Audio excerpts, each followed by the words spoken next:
You are listening to a story exclusively narrated on the Dark Romance Stories channel. Relax and step into the world of love stories filled with mystery, emotions, and passion. Don't forget to like, subscribe to the channel, and leave a comment to support us. This content is the property of Dark Romance Stories. Please do not copy or re-upload it in any form. The Veneziano casino did not sleep. It breathed. From the 42nd floor of the tower that bore his name in gold leaf, Vincent Calabrese watched the city below burn cold and electric, a desert lit like a wound that refused to close. Las Vegas at 3 in the morning was the only honest thing he knew. Everyone here was lying, to their spouses, to their banks, to themselves, and the lying was so universal that it became a kind of truth. He liked that. He understood it. He held a glass of Barolo he would not finish. He never finished anything that might dull him. "They moved the shipment," said Marco, his consigliere, standing at the edge of the office where the light didn't quite reach. "The Brunos are testing us." "The Brunos test everyone," Vincent said. "It's how they pray." His voice was quiet, almost gentle, and that was the thing people misunderstood about him. They expected the cold to sound like ice cracking.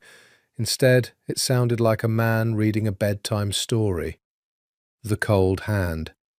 He had earned the name at 26, when he'd shaken the hand of a man who had betrayed his father, smiled, asked about the man's children, and then never, ever forgiven. There were people who said Vincent Calabrese had not forgiven a single soul in 19 years. They said it like a legend. He preferred to think of it as accounting. Debts in, debts out. The house always wins, because the house remembers. "There's another problem," Marco said. He hesitated, which Marco rarely did. "A journalist."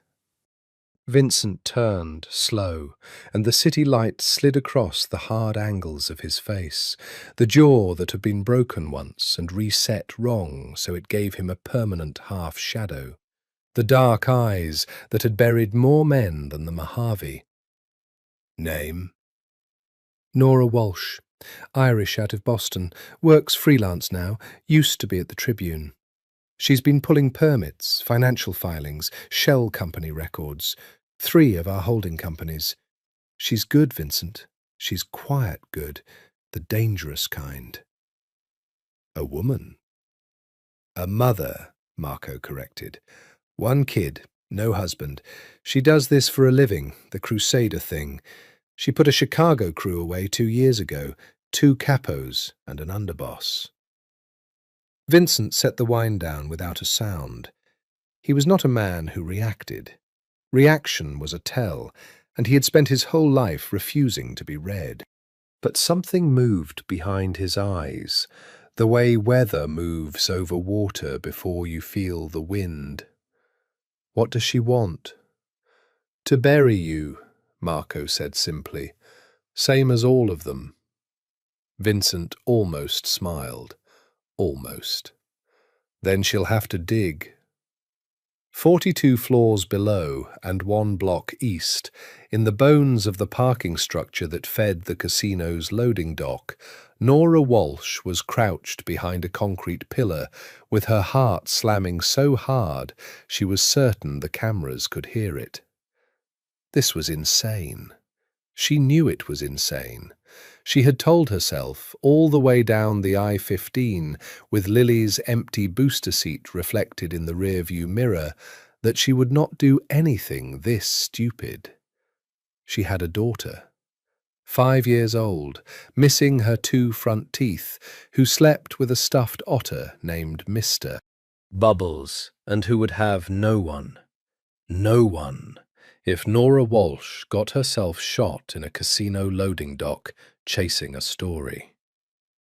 And yet, here she was, Black jacket, press card zipped into her inside pocket like a sin she couldn't quite hide. The little Sony in her gloved hands, the one with the lens that could read a license plate at 40 yards. The story was that good. 3 years of work, bank wires laundered through a chain of laundromats and a string of low-rent wedding chapels. A senator's name on a guest list he'd sworn he never attended. And at the centre of it all, the spider.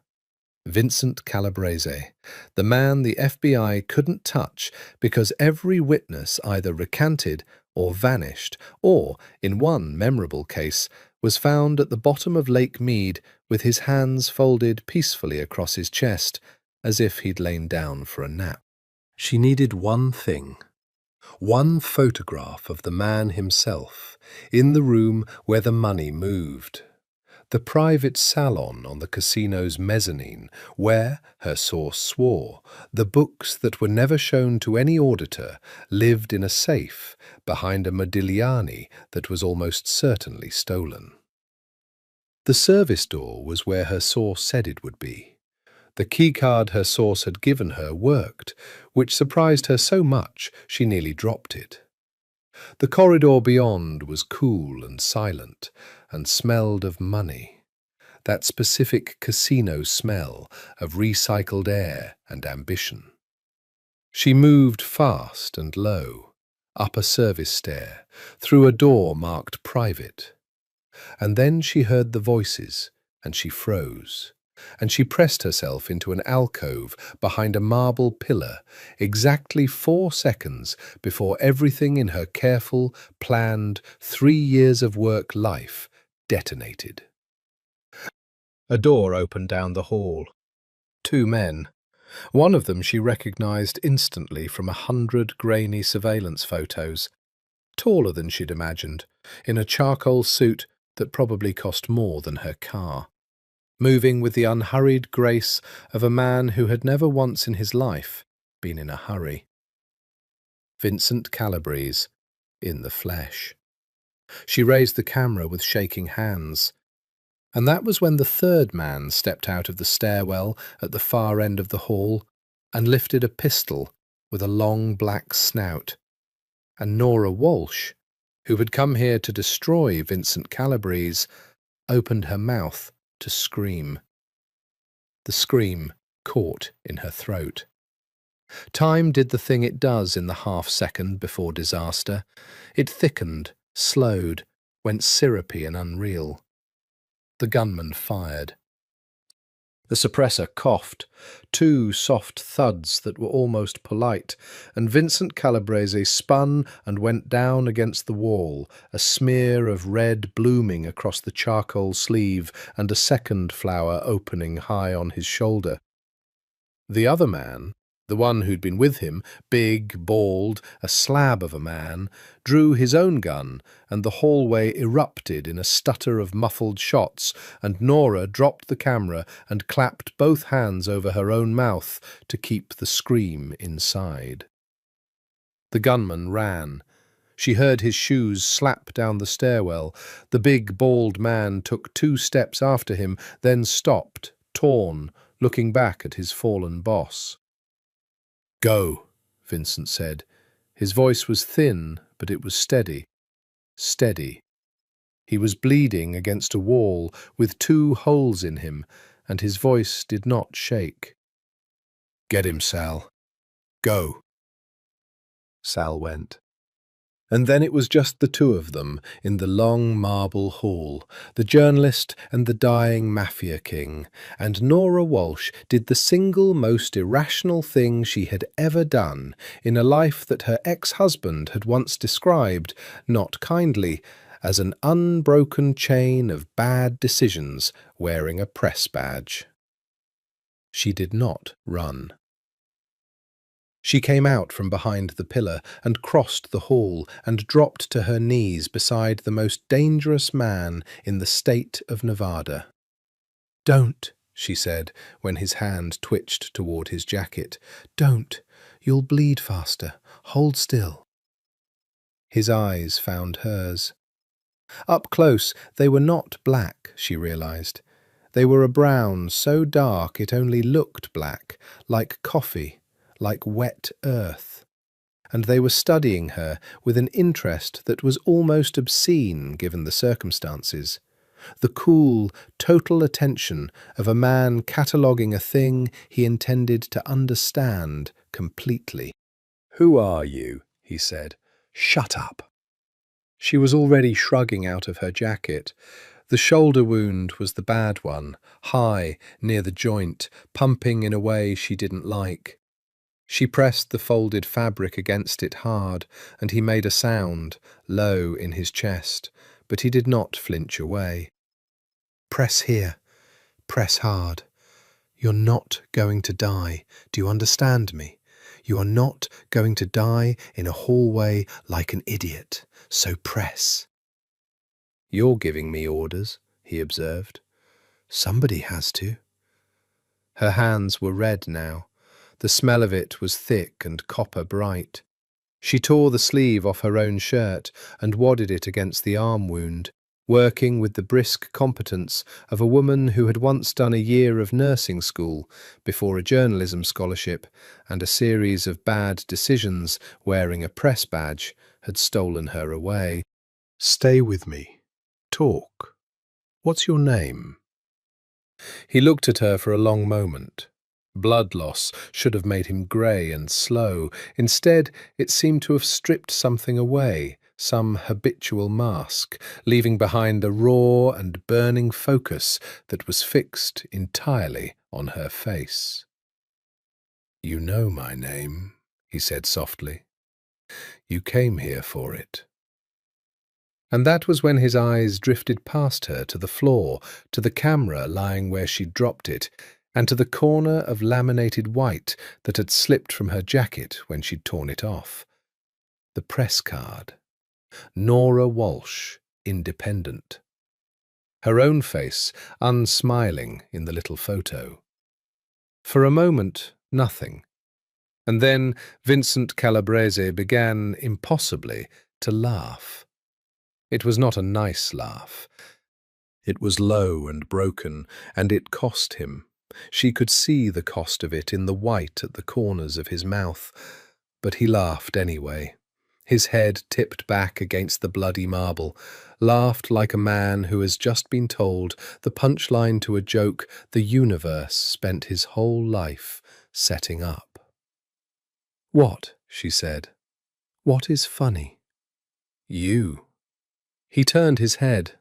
There was blood on his teeth, and his eyes were bright with something that wasn't quite pain and wasn't quite delight, but lived in the country between them. "You came here to put me in the ground, Miss Walsh, to dig my grave with a camera. And instead," he breathed, a wet sound, "instead, you just saved my life. With your jacket. With your hands. Do you understand what you've done?"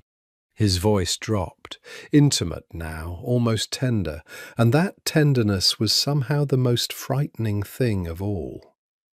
"I owe people, Miss Walsh, and I pay. Every debt, in full, always. It's the only religion I have. And now I owe you a life." He smiled, and the smile was terrible.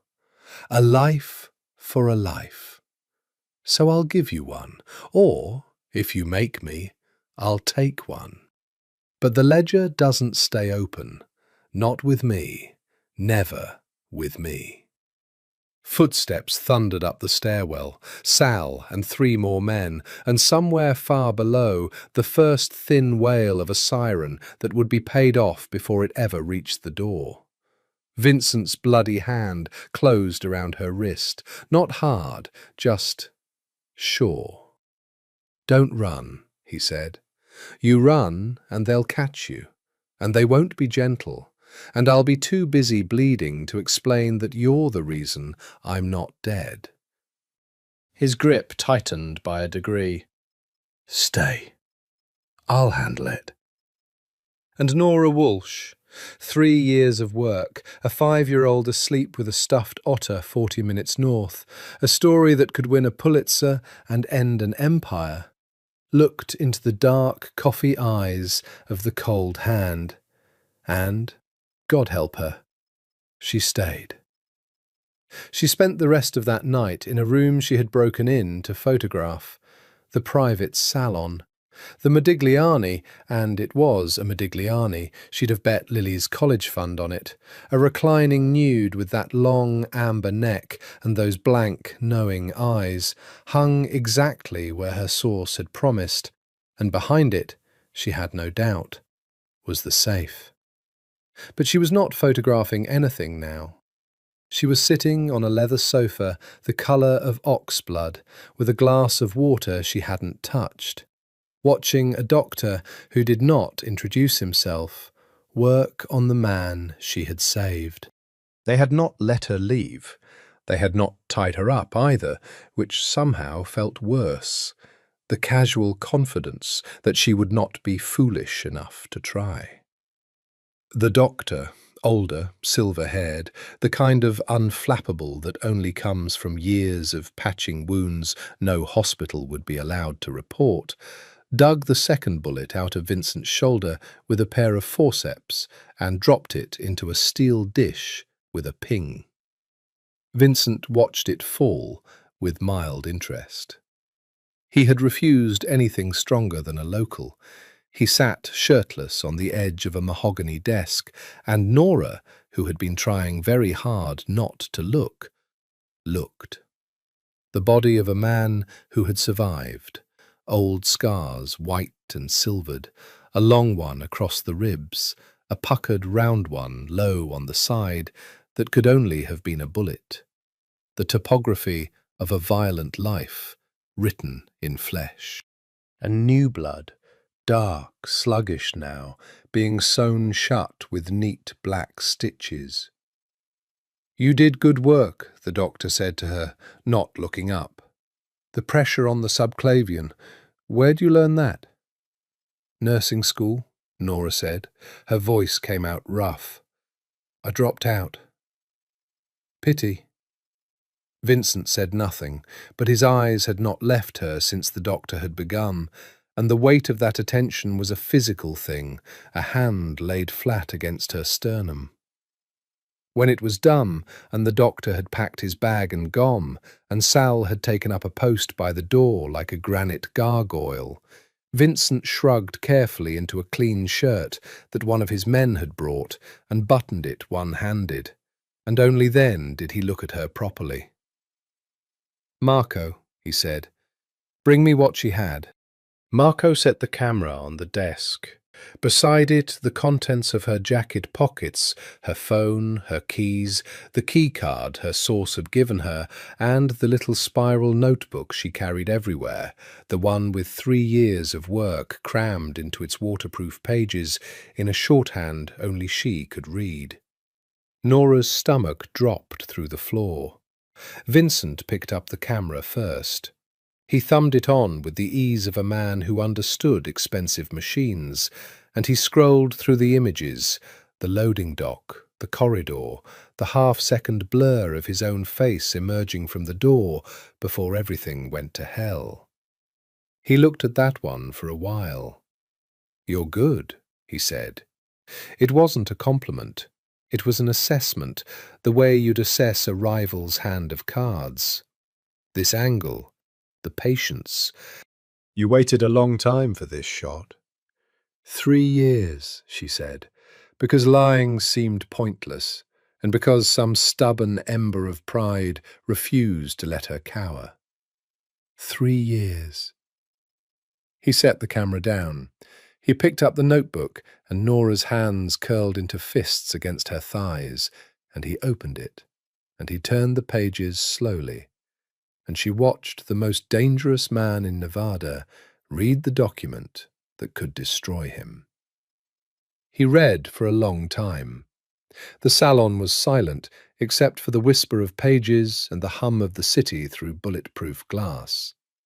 When he finished, he closed the notebook gently, almost respectfully, and set it down and laced his fingers and looked at her. "This would end me," he said. "Yes. You know that to be true. You're not guessing." "No," Nora said. "I'm not guessing." "And yet—" He tilted his head. The bruise of exhaustion under his eyes did nothing to soften him. "You knelt in my blood. You could have let me die. Your problem solves itself, and you walk out the door with a martyr's story. I watched the cold hand bleed out and did nothing, and good riddance. Instead, you tore your own clothes to keep me breathing. Why?" "I don't know," she said, and it was the truth, and the truth surprised her out of her own mouth. You were just a man dying in front of me. I don't get to decide who lives. That's not my job." Something flickered across his face, gone before she could name it. "You have a daughter," he said. The air left the room. He'd read the notebook. There was nothing about Lily in the notebook, which meant Marco had told him, which meant they had been watching her, which meant they had been watching Lily, and a cold so total it felt like falling rose up Nora's spine, and she was on her feet before she knew she'd moved. "If you touch her," she said, very quietly, and her voice did not shake, "I will burn every last thing you own to the ground.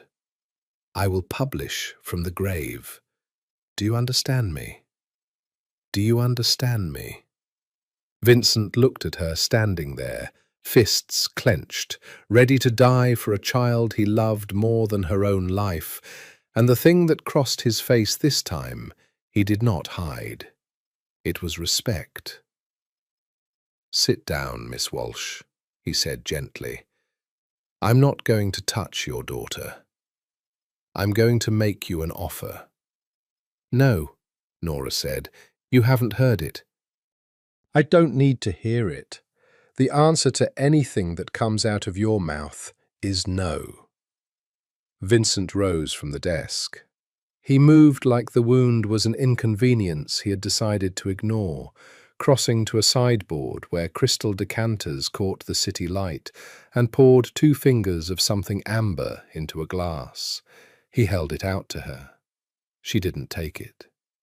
He set it down on the table between them like a chess piece, and sat in the leather chair opposite, and the easy patience of him made her want to scream. "You broke into my casino," he said. "You photographed a homicide attempt. My attempted homicide, which makes you a witness. And witnesses in my world have short and complicated lives. You're carrying enough evidence in that little book to send me to a federal prison until the sun burns out. By every law of the place I come from, Miss Walsh, you should already be in the trunk of a car heading toward a very deep and very dry lake." "Then why aren't I?" "Because you saved my life." He said it simply, like reciting arithmetic. "And I pay my debts. So here is how I pay this one." He leaned forward, forearms on his knees, the freshly stitched shoulder held carefully still, and he looked at her with those dark, unhurried eyes. "You want the story. I'm going to give it to you. Not the version you dig out of permits and shell companies and frightened sources who recant the moment they sober up. The real one. 30 days, exclusive access. You ask me anything, and I'll answer it. On the record, the parts of it I choose to put on the record. No one alive has ever been given that. Senators have begged me for a phone call. The Bureau has spent 11 years and $40 million trying to get what I'm offering you for free." Nora's journalist's heart, traitor that it was, lurched in her chest. "There's a condition," she said, because there was always a condition. There's a condition. His mouth curved. For 30 days, you live in my house. The water glass she had finally picked up stopped halfway to her lips. Absolutely not. It's not negotiable. I just survived an attempt on my life by someone with the access to know where I'd be and the skill to nearly finish the job. That tells me my house is no longer secure. Which means the city isn't, which means you, the only witness, the woman now publicly tied to me the moment anyone reviews tonight's footage, are not safe in that sad little apartment in Henderson with the broken deadbolt you keep meaning to fix. He watched her flinch at Henderson, at broken deadbolt, at how much he knew. In my house, I can protect you, and the access is total. You'll have a wing, a car, anything you need. I have a daughter, Nora said. I have a 5-year-old. I'm not bringing my child into a— Bring her. The two words stopped her cold.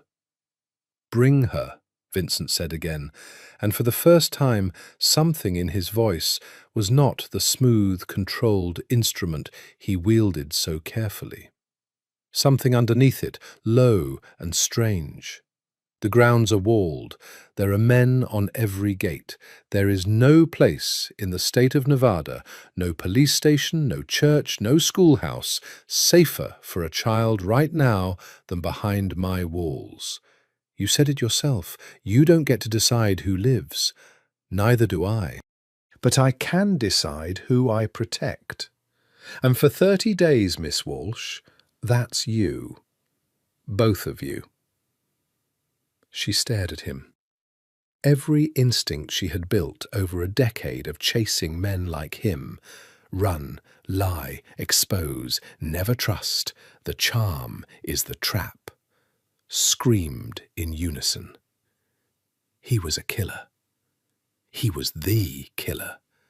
He funneled poison into the city's veins and laundered it through wedding chapels and dropped men who crossed him into the lake.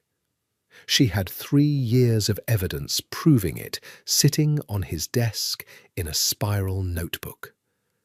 And he was offering her the story of the century and a fortress for her child. And the only honest thing in the offer was that he had never once pretended to be good. Why? She said.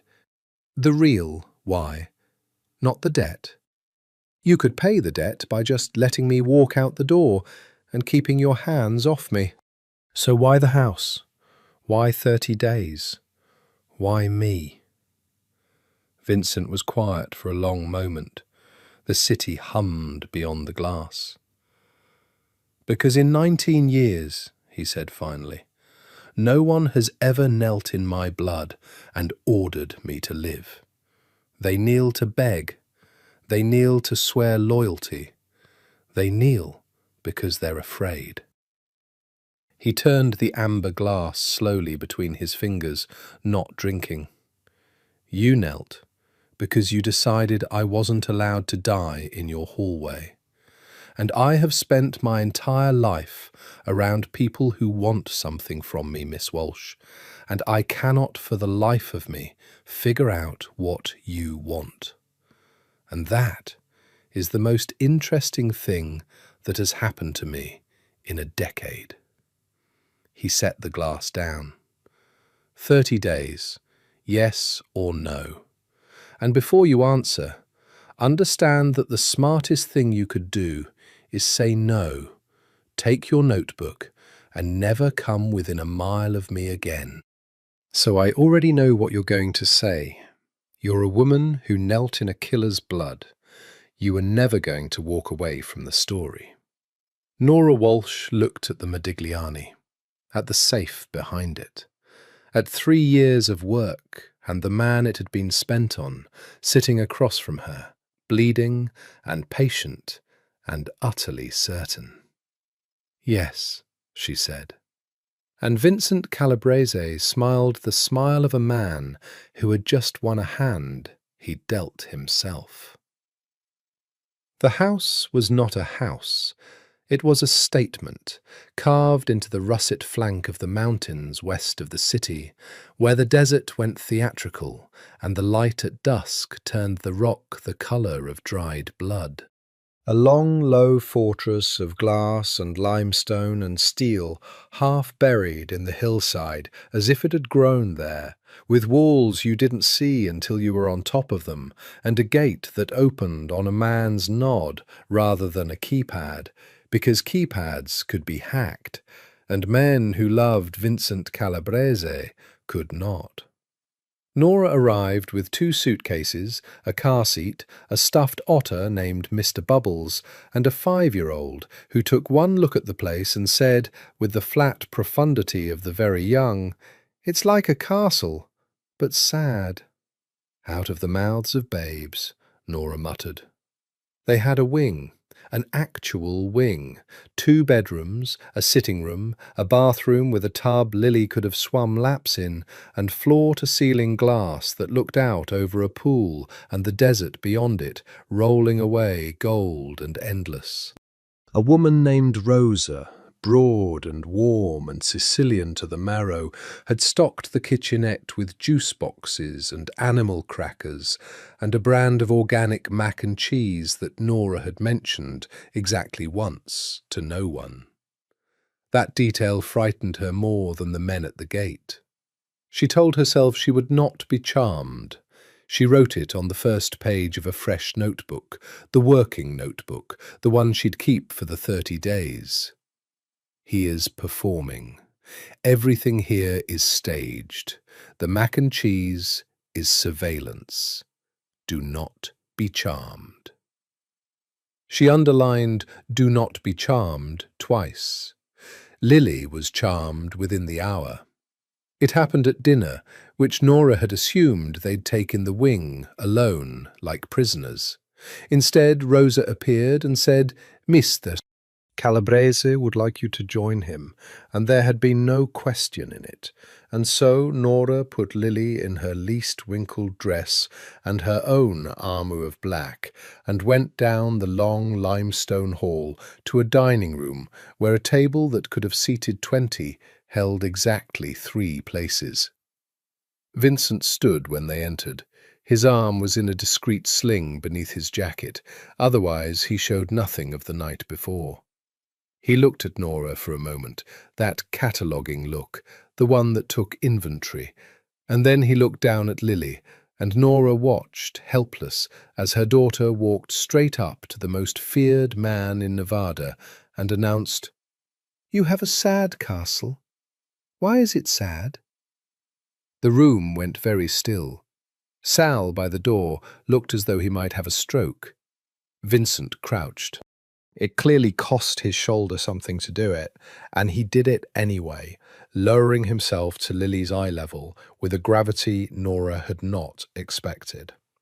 "You know," he said, "I think it might be sad, because no one small has ever lived in it before. Houses get sad when there's no one small.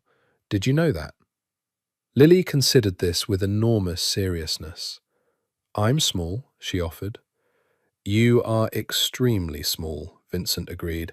"Possibly the smallest person I've ever met. I think you might fix it." Lily beamed, gap-toothed and instant and total, the way children give their hearts away to anyone who takes them seriously, and Nora felt something in her own chest clench like a fist, because this was the trap. This was the real one, not the mac and cheese, not the tub. This kindness aimed with sniper precision at the one undefended door in her whole life. And the worst part, the part that kept her awake that night staring at the desert moon, was that it had not looked like a performance. It had looked like a lonely man who had forgotten what small people were for. Dinner was osso buco, and a wine Nora allowed herself half a glass of, and questions she didn't ask, because the first day of 30 was not the day to start digging. They talked about nothing. Lily told a 15-minute story about Mr. Bubbles that had no discernible plot, and Vincent listened to all of it, asked 2 clarifying questions, and at the end said, "He sounds like a very loyal otter," which sent Lily into ecstasies. Later, when Rosa had taken Lily to draw a bath, Nora and Vincent were left at the long table with the candles guttering low. "You're good with her," Nora said. It was not a compliment. She made sure it wasn't a compliment. "Suspiciously good." "I had a sister," Vincent said. Past tense. Nora's reporter brain flagged it instantly. Had a sister. Gone. And her human heart, against orders, softened by a treacherous degree. What happened to her? He looked at the candle flame. For a moment the mask was not there at all, and what was underneath it was old and worn smooth like a stone in a river. Then the mask came back, and he stood, and the moment closed like a door. "That's not on the record," he said. "Good night, Miss Walsh. Your first interview is tomorrow at 10. Don't be late. And Nora—" He paused at the door, and her name in his mouth was a thing she felt in her spine. "The safe is behind the Modigliani, like your source told you. The combination is my sister's birthday. I tell you this so you understand. There's nothing in this house I'm hiding from you. The only things I hide are the things I'm protecting. There's a difference. You'll see it before the 30 days are out." And then he was gone, and Nora sat alone in the candlelight in the killer's house, and underlined "Do not be charmed" a 3rd time, and did not believe her own pen. The interviews became a ritual, and rituals are dangerous because they make the strange familiar. Every morning at 10, in the salon with the stolen Modigliani, Nora sat across from Vincent Calabrese with a recorder running and a list of questions she'd refined the night before. And she tried to take apart an empire, one answer at a time. He was a magnificent subject. That was the problem. He was articulate, unhurried, and possessed of a memory so precise it was nearly inhuman. He could tell you the exact margin on a baccarat table in 2009, the name of the city councilman who'd zoned a parcel in his favour, and the name of the councilman's mistress. The structure of a holding company 3 shells deep. He answered everything she asked. He simply chose, with surgical care, which things he would let her ask, steering her again and again away from certain doors, with a charm so smooth she sometimes didn't notice the wall until she'd already turned from it. "The senator," she said on the 4th day, "on the guest list at the Bellagio fundraiser, the one who swears he never came." "He came," Vincent said. "You'll confirm that on the record." "I'll confirm he came. I won't tell you what we discussed, and I'll deny ever having said the first part if you print it without the second, and your editor will spike it, because a half-quote from an anonymous source about a sitting senator is a libel suit, not a story." He smiled. "You know this. You're testing the boundaries. It's good practice. Try a harder door." She tried harder doors. Some of them opened, and what was behind them was worse than she'd imagined. The casual machinery of corruption, the way an entire city's apparatus could be quietly bought and folded into a man's pocket. He told her about it without shame and without pride, the way a civil engineer describes a bridge. This is how it's built. This is what holds it up. "Doesn't it bother you," she asked once, the recorder running, "what it costs people? The addiction your tables are designed to feed, the loan sharking, the My tables are designed exactly the way the state of Nevada licenses them to be designed, Vincent said. Every man who sits down at one knows the odds are against him. I don't lie to anyone, Miss Walsh. I run the most honest business in this dishonest city. The rules are printed on the felt. He leaned back. You want to make me a monster. It's tidier that way. The story writes itself if I'm a monster. But I'm something worse than a monster. And I think you're starting to see it. What's worse than a monster? A man who made rational choices, he said quietly, in an irrational world, and who would make most of them again. It was, she wrote that night, the most chilling thing he'd said, and also the most honest, and she hated that those two things were not in conflict. But it wasn't the interviews that undid her. It was the spaces between them. It was finding him on the 6th evening, sitting on the floor of the great glass living room with Lily, the two of them building an impossible tower out of architectural foam blocks he had clearly had someone go out and buy because they were brand new and there was no other small person in this house. It was watching him take direction from a 5-year-old about structural integrity with total seriousness. It was Lily falling asleep against his uninjured arm halfway through the tower, and Vincent going perfectly still so as not to wake her, sitting there for 40 minutes with a dead arm and a sleeping child, and an expression on his face that Nora, watching from the doorway, had no category for. It was him noticing she was there, finally, meeting her eyes across the room over her daughter's sleeping head, and neither of them saying anything at all. It was the way he never once tried to touch her. That was the thing. She had braced for it, the inevitable pass, the leverage, the "you're living in my house and I hold all the cards." It never came. He was scrupulous to the point of obsession about it, kept a careful architectural distance, never let his hand brush hers passing a coffee cup, never stood too close. And somehow that restraint was louder than any pass could have been, because she could feel it being maintained, feel the deliberate effort of a man holding very still around something he wanted, and the knowledge of being wanted that carefully was its own slow heat. On the 9th night, she couldn't sleep. She went down to the kitchen for water and found him in the dark on the back terrace, a glass of the amber he never drank sitting full and ignored at his elbow, looking out at the desert and the cold spill of stars. "You don't sleep either," she said. "I haven't slept properly in 19 years.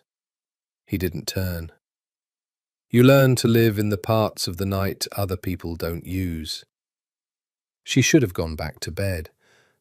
She got a second glass instead and sat down across from him, and for a long while neither of them spoke, and the desert breathed around them, vast and indifferent. "Your sister," Nora said finally, "off the record, not for the story, just, I want to know." Vincent was silent so long she thought he wouldn't answer. "Her name was Sophia," he said. "She was 19. She was the only good thing my father ever made, and she was going to be a doctor. And she died in a car that was meant for me." He turned the full glass a quarter turn on the stone. "That's when I became what I am, not before. People think I was born cold. I wasn't. I was made cold, on a Tuesday, in a hospital hallway, holding her hand while it stopped being warm." He looked at Nora then, and the stars were in his eyes, and the mask was nowhere to be found. "You asked why I let you bring your daughter," he said. "That's why. I know exactly what it costs to fail to protect the small ones. I won't fail again. Nora did not write it down. For the first time in her career, she heard a thing worth 1,000 words and did not write it down. And that, more than the mac and cheese, more than the tower of blocks, more than anything, was the moment she should have run. She didn't. Daniel Reyes called on the 11th day, and Nora made the mistake of answering. He had been her partner once, in the loosest sense, a fellow freelancer, sharper than he was talented, who had latched on to her Calabrese investigation 18 months ago with an enthusiasm she'd mistaken for friendship. He'd done legwork, he'd run down a source or two. She'd cut him in on a byline she didn't strictly owe him, because she was, her ex had also said, constitutionally unable to leave anyone behind. Nora! His voice was too bright. It had always been too bright. Christ, I've been trying you for a week. Where the hell are you? Working, she said. She was in the wing, Lily napping in the next room, the desert blazing white beyond the glass. Heads down, you know how it is. I heard a thing. A pause calibrated. I heard you're inside, that you got to him, Calabrese, that you're, what, living there? Nora's blood went cold.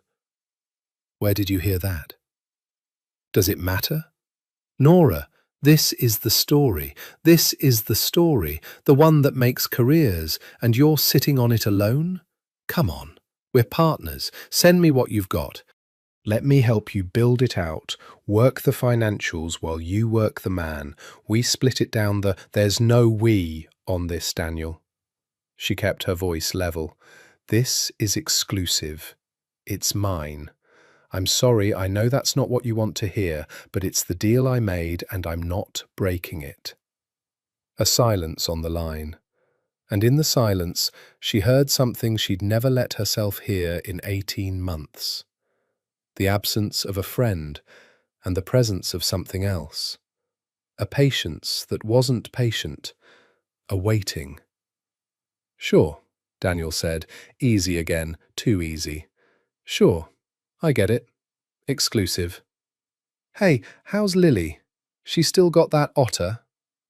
The mention of her daughter's name in his mouth raised every hair on Nora's body, and she could not have said why, only that some animal part of her, the part that had kept her alive in rooms with dangerous men for a decade, sat up and bared its teeth. She's fine, Nora said. I've got to go, Daniel. Yeah, course. Talk soon. She hung up and sat with the dead phone in her hand and her heart going too fast, and told herself she was being paranoid, that living in a fortress full of armed men was making her see ghosts, that Daniel was a hustler, but not a that. She almost talked herself out of it. Almost. She mentioned it to Vincent at the morning interview, off the record, almost as an afterthought. A colleague called, wanting in on the story, knows I'm here, which he shouldn't. It's nothing, he's just hungry. Vincent had been pouring coffee. He set the pot down with a care that was its own kind of alarm. What's his name? Daniel Reyes. It's nothing, Vincent. He's a freelancer. He's not connected to anything. He just... How does he know you're here? Vincent's voice had changed. The smoothness had gone out of it, and what was underneath was flat and cold and very, very attentive. Think carefully. Who did you tell? No one. I told no one. I'm not an idiot. She stopped. The cold spread up her spine. He knew about Lily's otter. He asked about Mr. Bubbles by name. I don't think I ever told him she had an otter. Vincent was already moving. He crossed to the wall and pressed something, and Sal was in the doorway in seconds, and the two of them exchanged a few words in low, fast Italian that Nora caught only the edges of. The woman's colleague, Reyes, find everything, find it now. And then Vincent turned back to her, and his face had become the face from the legend, the cold hand, the man who never forgave, and she understood for the first time that she had only ever seen him at rest. "It's probably nothing," she said. It came out small. "It's probably nothing," Vincent agreed, and the gentleness in his voice was the worst thing she'd ever heard, because it was the gentleness of a man who already knew it was something. "But we don't gamble with the small ones. Not in this house. Where is Lily right now?" "Napping in the wing. Sal will put a man on her door. Don't argue." He took a step toward her, then stopped himself, the old, careful distance reasserting itself even now. "Listen to me. You did the right thing telling me. Whatever this is, you brought it into the light, and in the light I can deal with it. The things that kill you are the things you don't say out loud. You understand?" "Yes," she whispered. "Good." And then, because he was who he was, he added quietly, "I told you there were things in this house I protect. I added 2 of them to the list 11 days ago. Go to your daughter, Nora. I'll handle Reyes." She went. She sat on the edge of Lily's bed and watched her child sleep with the otter clutched to her chest and the desert sun moving slow across the wall. And she told herself, over and over, that it was nothing. By nightfall, Vincent's people had pulled Daniel Reyes's phone records, his bank statements, his recent contacts. And in the cold ledger of those records was a number that called a number that called, 3 jumps removed, a soldier of the Bruno organization. The same organization whose gunman had put 2 bullets in Vincent Calabrese on the night this all began. Daniel Reyes wasn't hungry. Daniel Reyes was a door someone else had walked through. Vincent did not tell her. That was the thing she'd come back to, later, when she tried to map the exact geography of how she'd lost herself. That he had known, by that first night, what Daniel Reyes was, and he had not told her, because he had wanted one more day to be certain before he frightened her. And that single act of restraint, that one held breath, was somehow more intimate than anything he could have said. What he did instead was tighten the house around her like a fist. She noticed it, the way you notice weather changing, the new man at Lily's door, the way the gate stopped opening for anyone, the way Sal's eyes never seemed to leave her when she moved through the common rooms. She noticed Vincent was home more. He had a city to run, an empire of glass and felt and debt. And yet for 3 days running he was there, working from the salon, taking calls in low Italian, present in a way that should have felt like surveillance, and instead, traitor that her heart was, felt like being held. On the 13th night she found him in the library. There was a library, of course there was, 2 floors of it, and most of the books had been read, she'd checked the spines. And he was standing at the window with a file in his hand, and when she came in, he closed it and set it down, and the closing of it told her everything. "It's him," she said. "Daniel. It's real." Vincent looked at her for a long moment, weighing. She could see him weighing how much truth to give. "All of it," she said.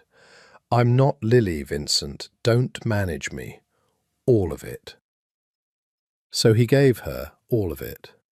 The phone records, the chain of numbers ending at a Bruno soldier, The pattern of payments into Reyes's account, modest at first, then larger still, climbing in the weeks since she'd cut him into the byline. The picture it made was ugly and complete. "He sold you," Vincent said, "or he's selling you. Your story, your 3 years of work, to the Brunos. They don't want you to publish it, Miss Walsh. They want to own it. A finished investigation into my organisation in the hands of a rival family is worth more than money. It's a map of every place I'm weak. It's a weapon they can hand to a federal prosecutor anonymously and let the law do the wet work for them. Clean hands all around. And when I'm in a cell, they take my city without firing a shot." He set the file down. "Your colleague found a buyer for something that wasn't his to sell. The only thing he doesn't have is the story itself, which means he needs me," Nora said slowly. "Or he needs—" She stopped. The blood drained out of her face so fast she swayed, and Vincent was across the room in an instant, hand hovering at her elbow, not quite touching, the discipline holding even now. "He needs leverage," she said, "to make me hand it over.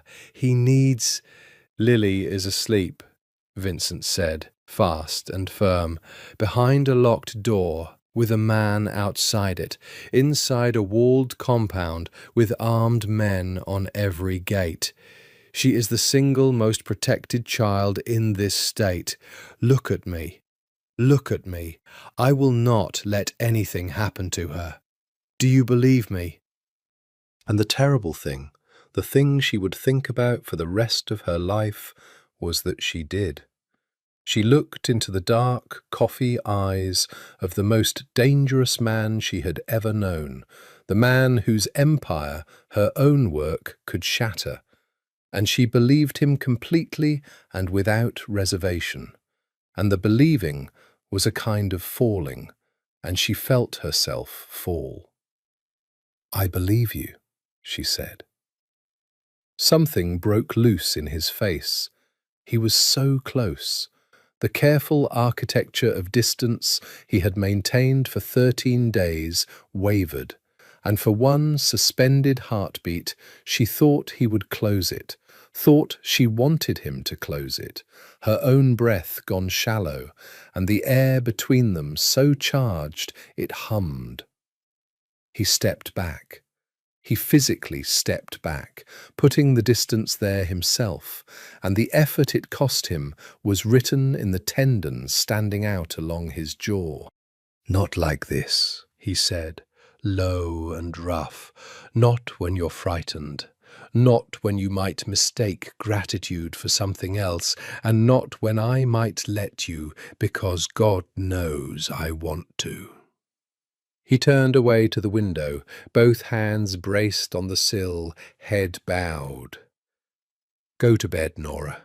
Lock your door, not because you're in danger inside this house, but because I am exactly as dangerous to you as the legends say, in a different way than they mean, and I am 13 days from doing something we'll both have to live with." She stood in the doorway of the library and looked at the long line of his back, the bowed head, the white knuckles on the sill, and she understood that she was watching a man hold a door shut against himself, and that he was doing it for her, and that no one in her entire adult life had ever once wanted her badly enough to refuse himself in order to protect her from the wanting. "Vincent," she said. "Go to bed, Nora." She went. She did not lock the door. She lay awake in the desert dark and listened to her daughter breathe in the next room, and felt the whole careful edifice of "Do not be charmed" come down around her like a building in a slow-motion film, silent, total, complete. In the morning, everything was normal again. The interview at 10, the coffee he poured, the distance restored, immaculate. But it was too late, and they both knew it, and the knowing sat in the room with them like a third person, patient as the desert, waiting for its moment. It came 2 days later, and it came wearing the face of her own betrayal, and it took the only thing in the world she could not survive losing. It happened in the 4 minutes Nora was in the shower. She would reconstruct it 1,000 times.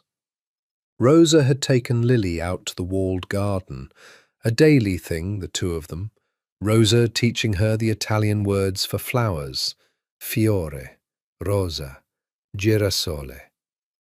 And the garden was inside the walls, inside the men, inside every layer of protection Vincent had built, and it should have been the safest 4 minutes of the day. But Daniel Reyes had spent 18 months learning Nora Walsh's life, and a man who knows your life knows your weaknesses, and he had not come over the wall, he had come through it. A delivery van, a landscaping contract that had been clean for 2 years until someone bought the one driver who could be bought. A side gate that opened for 90 seconds for a man Rosa had seen a dozen times. Nora came out of the shower to the sound of Rosa screaming. She would never forget the sound. It was not a human sound. It was the sound of a woman who had failed at the one thing she'd been trusted with, and it came from the garden. And Nora was running before she'd finished pulling her shirt over her head, running down the long limestone hall with her hair dripping and her heart already knowing, already before she reached the doors. The garden gate stood open. Rosa was on her knees in the gravel, her hands pressed to her mouth, and Mr. Bubbles, the otter, the stupid, beloved otter, lay in the dirt by the open gate where a small hand had dropped it. Lily was gone. The next hour did not happen to Nora so much as it happened around her, a hurricane she stood frozen at the eye of. She remembered fragments. Her own voice, screaming her daughter's name into the empty garden, as though Lily might simply be hiding. Sal's face, grey, the face of a man whose entire life was built on a single promise. No one gets through. Discovering that someone had. The men flooding the grounds, the van found abandoned 4 miles down the canyon road, empty. And Vincent. Vincent had been in the city. He came through the front doors 20 minutes later, moving faster than she'd ever seen him move, and he took one look at her, soaked, shaking, holding the otter against her chest like it was the child itself. And something happened to his face that she had no name for, because it was not the cold hand, and it was not the gentle man who built block towers. It was something older and more terrible than either. It was the face, she understood much later, of a man standing again in a hospital hallway, holding a hand going cold. Except this time, he had arrived in time. This time, there was still something to be done, and he would do it, or he would burn the world down trying. "My phone," he said, to no one and everyone. "Get me my phone, get me Marco, get me every man we have and every man we don't. Get me the favour I'm owed by the Salernos, and the one the Vietnamese owe me on Spring Mountain, and the one the cops owe me from the thing in 19. Get me everyone." And then he crossed to Nora and did the thing he had not done in 15 days. He took her face in both his hands. "Nora," his thumbs against her cheekbones, his eyes locked on hers, fierce and absolutely certain. "Look at me. Listen to me. I am going to find her, do you hear me? Not the police, they're slower than I am, and half of them are mine anyway. Me. I own this city. There is not a road she can be driven down, not a door she can be carried through, not a hole deep enough in the whole goddamn desert that I don't have eyes on. I will find your daughter, and I will put her back in your arms before this day is over. I have never broken a promise in my life. I'm not starting with this one." "It's Daniel," Nora said. Her voice was a wreck. "It's him. He wants the story. He'll trade her for the story. I'll give it to him. I'll give him everything. I don't care about the—" "You won't give him anything," Vincent said, "because by the time he asks, I'll already have her. Trust me. Trust me." His thumb moved once across her cheek, brushing away water or tears, she couldn't tell which.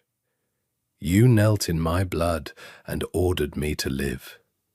Now it's my turn. Sit down, drink water, and let me show you what I am for." He turned, and the house turned with him. What followed, Nora witnessed but could not have built. A machine she'd spent 3 years documenting from the outside, now running at full and terrible capacity in front of her, for her. Phones lit up across the city.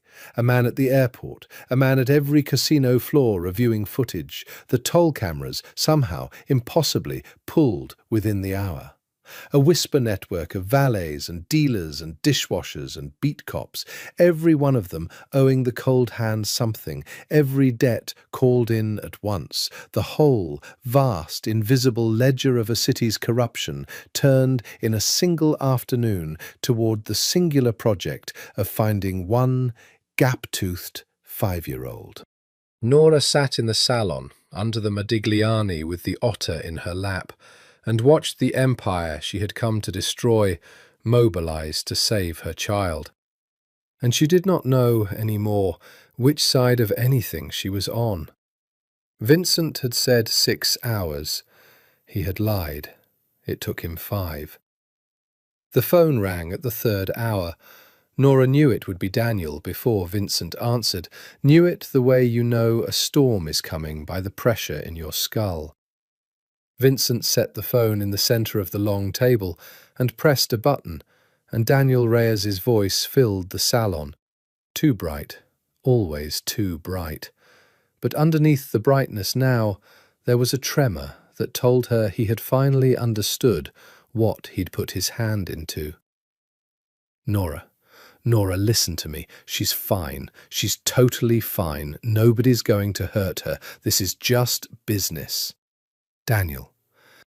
Nora's voice came out flat and dead, and very, very calm. A calm that frightened her more than screaming would have. "Where is my daughter?" "Somewhere safe. Somewhere.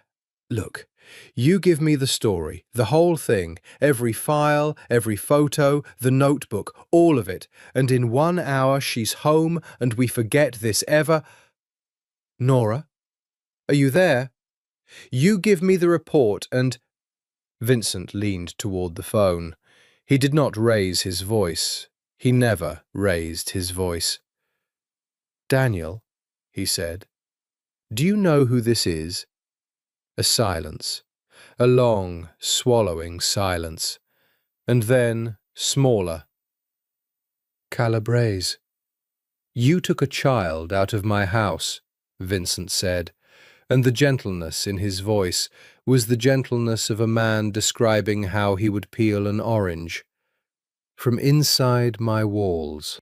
You used a girl's stuffed animal and a side gate and a driver I will be having a very long conversation with. I want you to understand something, Daniel, while you still have the capacity to understand things.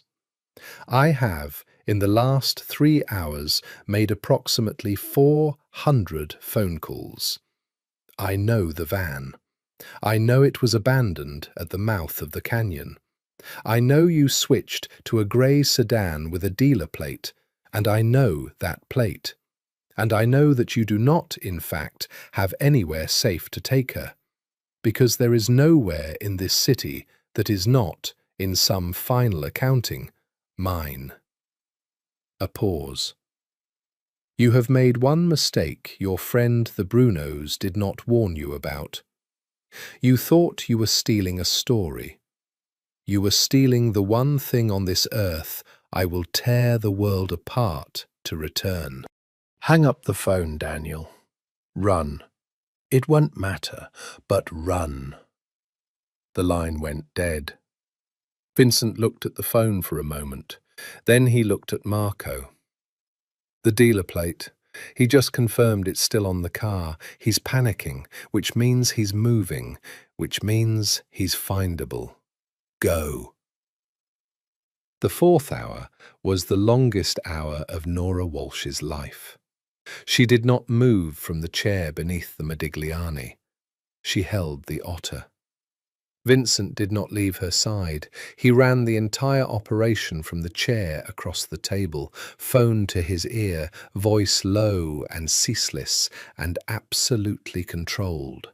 And every few minutes between calls, he would look at her and say one true thing.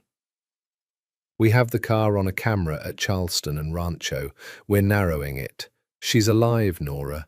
A dead child is no leverage, and Daniel knows it. She's alive, and she's scared, and we're coming. He did not lie to comfort her. He told her only what was true, and the truth in his mouth was the only thing holding her together. Why, she said at one point into the silence between his calls, why are you doing this? The story could still bury you. Get her back, I publish, you go to prison forever. You know that. So why? Vincent lowered the phone. He looked at her across the table, across 15 days, across the whole impossible distance between what they were supposed to be to each other. Because there's a hallway I've been standing in for 19 years, he said quietly, holding a hand that won't get warm again.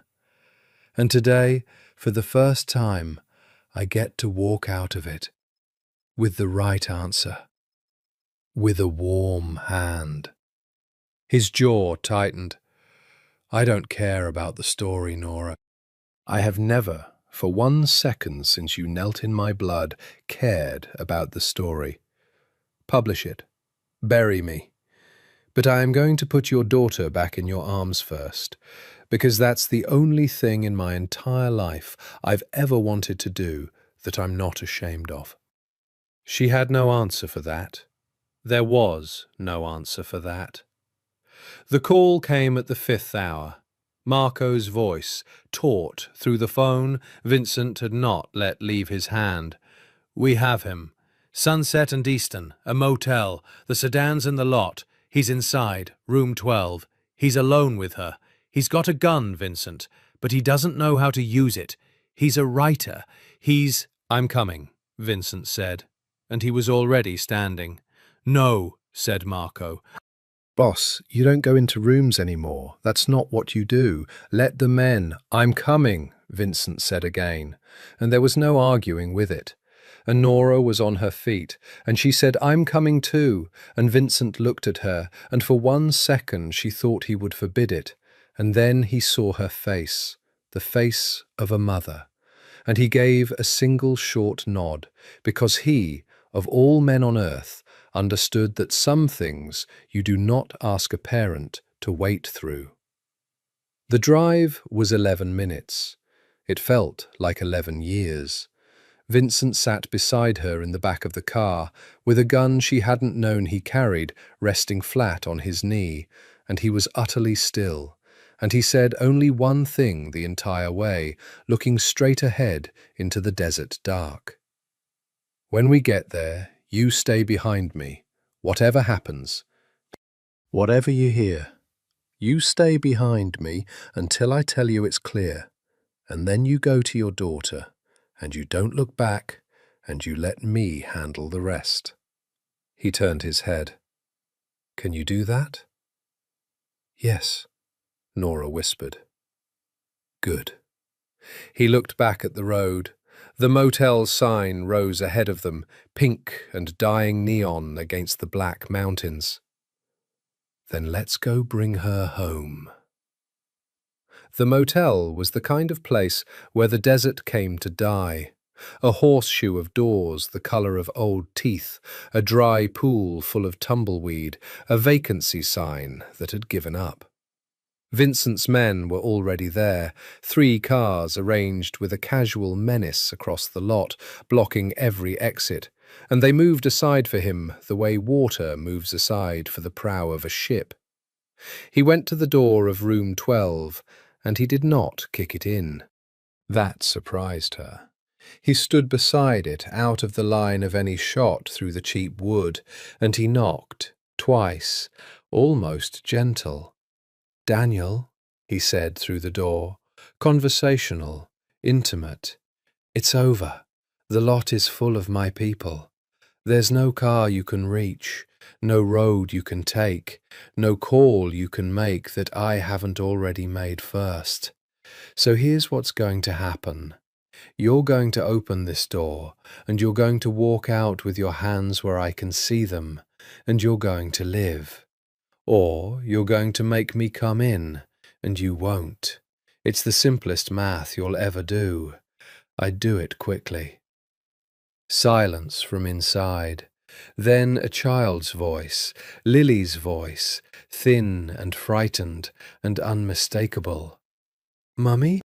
Nora made a sound she'd never made before, and lunged for the door, and Vincent's arm came across her like a steel bar, holding her back, holding her behind him, his eyes never leaving the door.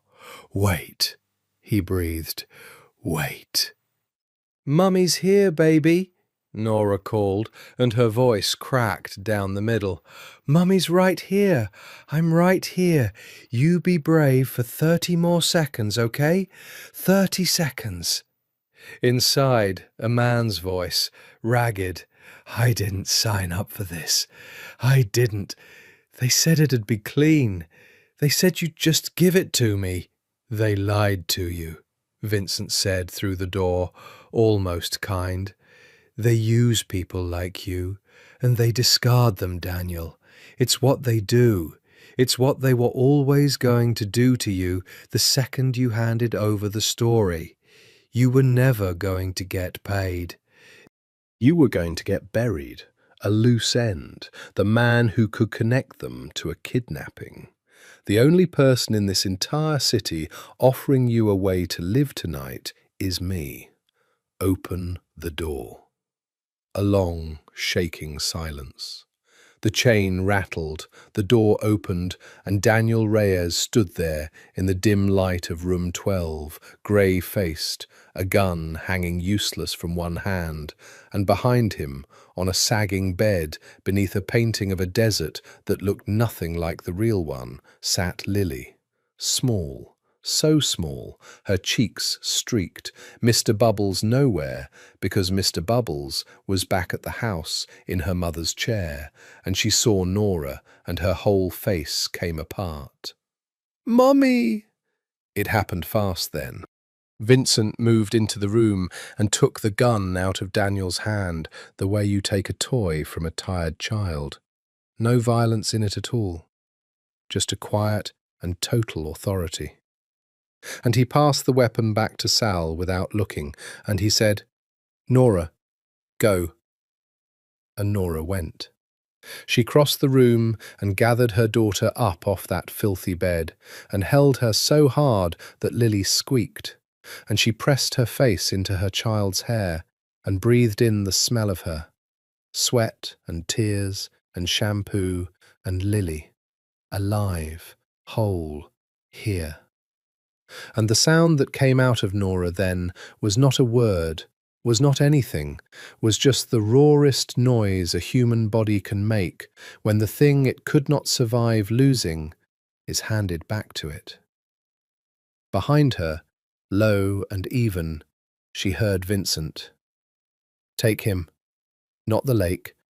I want him alive, and I want him talking. The Brunos handed me a thread, and I'm going to pull it until something unravels. But Daniel," she heard the man whimper, "you will never see this city again. You will never see her again.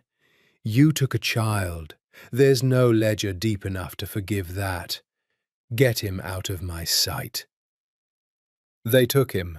The room emptied, and then it was just the three of them in the buzzing, fluorescent quiet, the mother, the child, and the man who had moved heaven and the entire criminal underworld of Las Vegas to put them back together.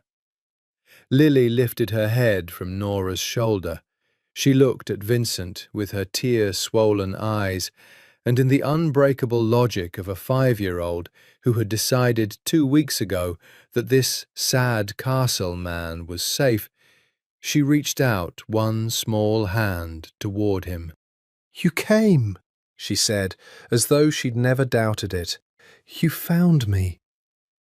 Vincent Calabrese, the cold hand, who had not forgiven a soul in 19 years, who ran a city on the principle that mercy was a weakness other men could not afford, stood in a dying motel room and looked at the small hand reaching for him, and something in his face that had been frozen since a hospital hallway broke, finally, all the way, and Nora watched it break.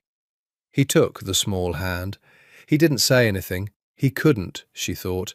There were no words built for the size of what was happening in him. He just held Lily's hand for a moment, his throat working, and then he stepped back and squared his shoulders and became, for their sake, steady again. "Let's go home," he said. Home.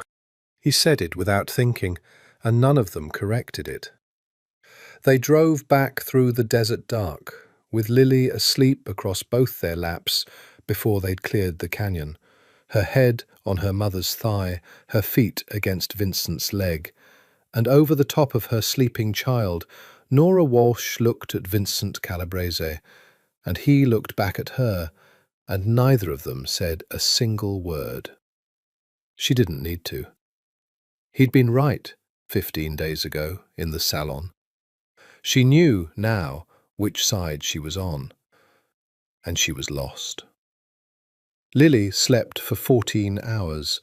Nora did not sleep at all. She lay in the dark of the wing with her daughter's hand fisted in her shirt. Lily had refused, wordlessly and absolutely, to sleep alone, and Nora would have died before making her. And she watched the desert dawn come up grey and then gold over the mountains. And she felt the shape of her own life rearrange itself around the events of a single day, like sand resettling after an earthquake. She had thought she understood what she was doing here. She had thought she was a journalist embedded in a story, a professional maintaining a professional distance, a woman keeping a ledger of a dangerous man's sins. She had written, "Do not be charmed," on the first page of her notebook and underlined it 3 times. She understood now that the notebook had been a lie from the first interview. You could not be charmed by a man and call it journalism. But you also could not watch a man turn an entire criminal empire toward the rescue of your child, could not watch him take a small, frightened hand in a motel room and break apart, and go on pretending the only thing between you was a recorder and a list of questions. When Lily finally woke, ravenous and clingy and asking for pancakes, Rosa appeared at the door of the wing with red-rimmed eyes and a face full of such guilt and grief that Nora's anger, and there had been anger, A mother's blind animal anger at the woman who'd let her daughter be taken dissolved into something gentler. Rosa had not betrayed them. Rosa had been used, the same as everyone, by a man who studied lives and exploited the love in them. Lily ran to her, in fact, the moment she saw her, and Rosa made a sound and scooped her up and held her and said, "Fiore, fiore, mia piccola fiore," into her hair. And Nora stood in the doorway and let two people who loved her daughter hold each other. Vincent was not at breakfast. She found him finally in the salon, and he was not himself. Or rather, he was a different self, one she hadn't seen, stripped down. He stood at the window in shirt-sleeves, with the morning light hard on him, and he looked like a man who had also not slept, and when he heard her come in, he didn't turn. "She's eating pancakes," Nora said. "She's asking when she can build another tower with you." A long silence. His shoulders, when he finally spoke, were very still. "You should leave," Vincent said. It landed like a slap. "What?" "Today, this morning. I'll have a house arranged, somewhere safe, somewhere clean, no connection to me. New names, if you want them, money, whatever you need for as long as you need it. The Reyes thread is being pulled, and the Brunos are going to feel it. And when a family like that gets hurt, they reach for whatever's nearest. And the nearest thing—" He turned, finally, and his face was carved out of exhaustion and something worse. "The nearest thing is you. And her. I will not have it. I brought you into this house to protect you, and instead I nearly got your daughter killed. The math is simple.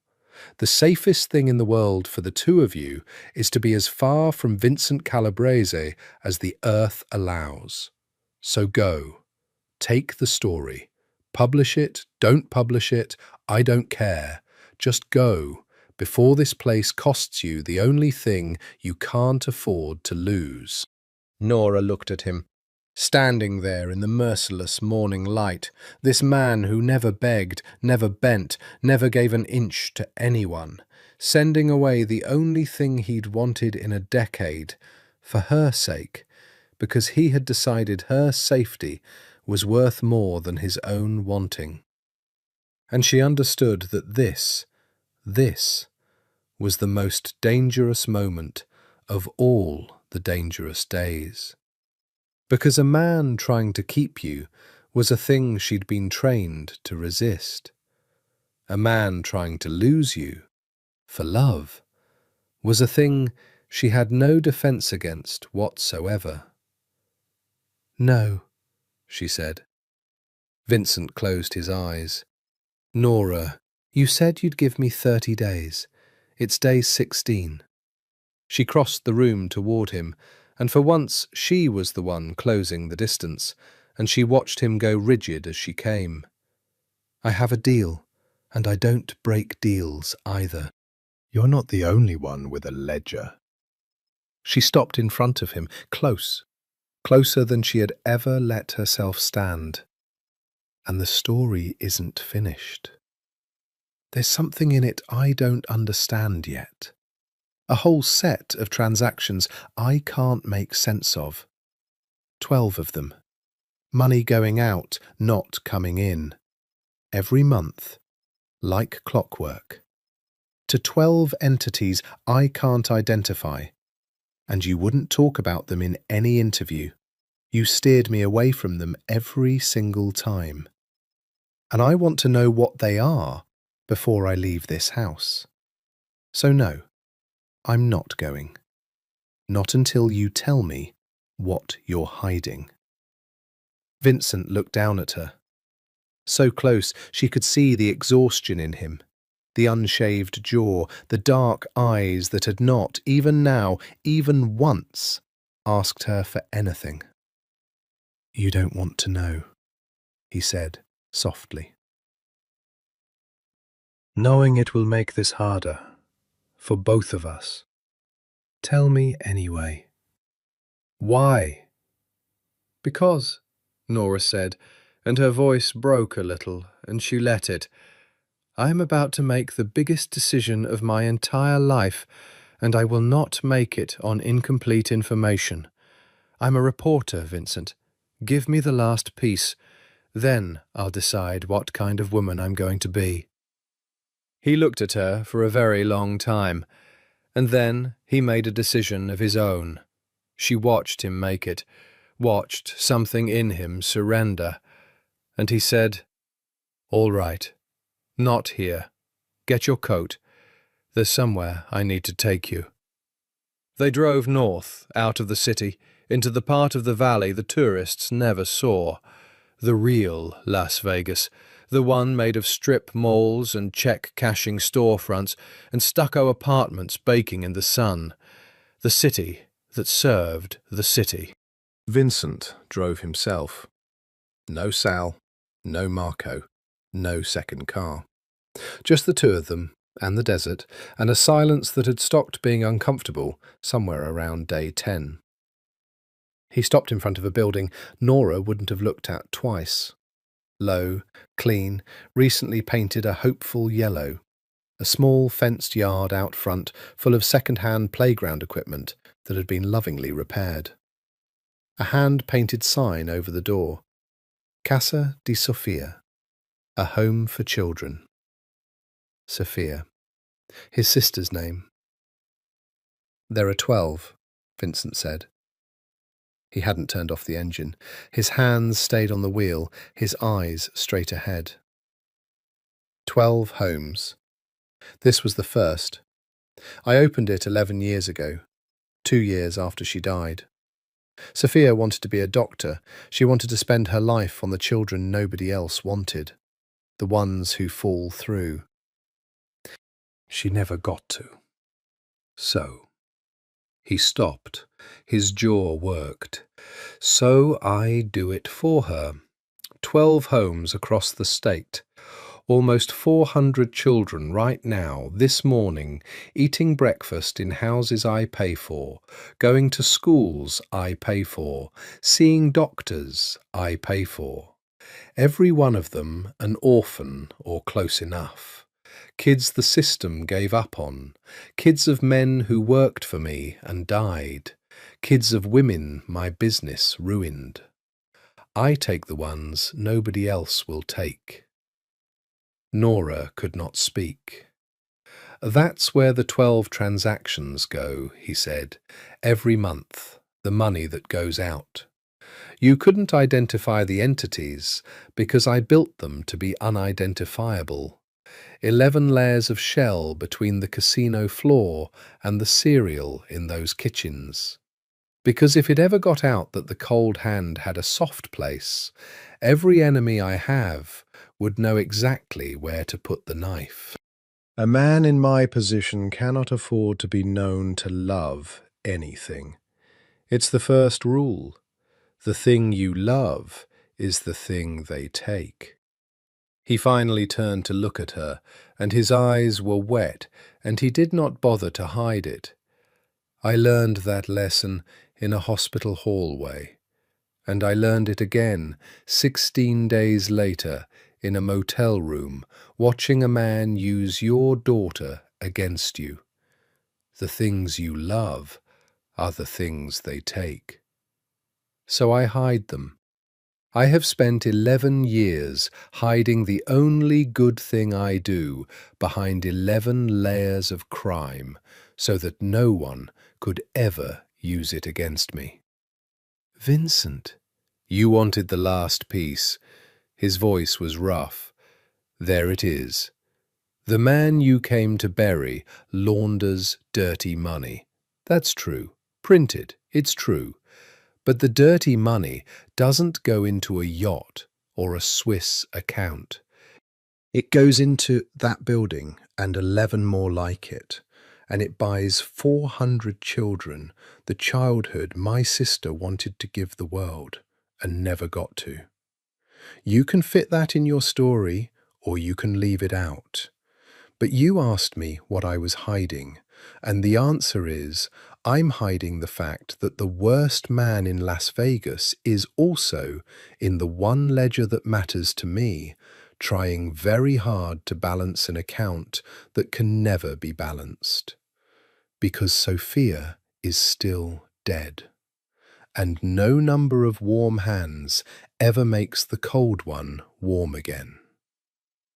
The desert sun hammered down on the hopeful yellow building. Inside, faintly, Nora could hear children, the high, chaotic music of a lot of kids in one place, laughing, shrieking, alive.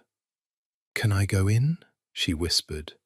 He hadn't expected that. "What?" "I want to see it. Not for the story, I just—" Her voice gave out. "I want to see it." So they went in, and a woman with kind eyes and an Italian accent thicker than Rosa's greeted Vincent, not as a Mafia boss, but as something else entirely. Mr. C, the children called him, swarming him the moment he came through the door, and he crouched down among them with his bad shoulder and let them climb on him, and he knew their names, all of their names, the 7-year-old with the gap teeth, and the shy one who hid behind the others, and the loud one who showed him a drawing of a dinosaur with 11 legs. And Vincent looked at the 11-legged dinosaur with exactly the same grave seriousness he'd given Lily's foam tower, and he said, "That is structurally a very strong dinosaur." And the child glowed. Nora stood in the doorway of the home he'd named for his dead sister, and she watched the most dangerous man in Nevada, beloved by children who didn't know what he was. And she understood with total and devastating clarity that her 3 years of work, her notebook, her career-making, empire-ending story was sitting on a fault line, and that the fault line was her own heart, and that it had already started to give. In the car afterward, neither of them spoke for a long time. "You shouldn't have shown me that," Nora said finally. "You just made it impossible for me to write the truth." "I showed you the truth," Vincent said. "The whole truth. What you do with it." He pulled the car back onto the road toward the mountains and the fortress and the rest of their 30 days. Is the difference between a journalist and a propagandist. "You came here to write that I'm a monster. I'm not asking you to write that I'm a saint. I'm asking you to write that I'm a man. That's all. That's the only thing I've ever wanted from anyone, and you're the first person in 19 years I've trusted to do it." She looked out at the desert and said nothing, because there was nothing to say that wouldn't have been a confession. That night, the house was quiet in a way it hadn't been before.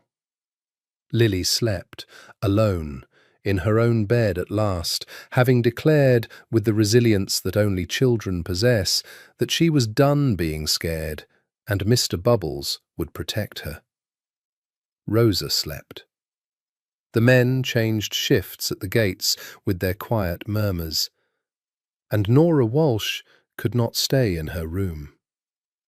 She found him, of course, on the terrace. He always ended his nights on the terrace, with the glass of amber he never drank, looking out at the desert and the stars, and whatever ghosts kept him company. She had learned his geography. That was the thing about 16 days. You learned a person's geography whether you meant to or not. She came and stood beside him at the rail, close, closer than the careful distance he'd kept for 16 days. He went still. She'd learned to read that too, the particular stillness of a man holding himself in check. "You should be sleeping," he said. So should you. I don't sleep. I know. She looked at his profile against the stars, the broken and reset jaw, the dark eyes. I figured out why, I think. You stay up to keep watch. You've been keeping watch over something your whole life. Sophia, the kids, now, she stopped. Now, he agreed, very quietly, and didn't finish it either. The desert wind moved between them, warm and dry. You said you wouldn't, Nora said. That first week. In the library, you stepped back. You said, not when you're frightened. Not when you might mistake gratitude for something else. I remember. I'm not frightened anymore. Lily's safe. The thing that scared me is over. She turned to face him fully, and her heart was going so hard she was sure he could hear it. And it was never gratitude, Vincent. I want you to know that. I've been telling myself it was gratitude for 16 days, because gratitude is safe. Gratitude is something I can write in a notebook and underline and pretend explains everything. But it was never gratitude. It was the block tower. It was the way you listened to her otter story for 15 minutes. It was you stepping back in that library when stepping forward would have been so easy, and you wanted to so badly I could feel it. It was a yellow building, full of children you hide behind 11 layers of crime so no one can use them against you. Her voice broke. It was never gratitude. So you don't get to use that excuse anymore. That door is closed. Vincent turned.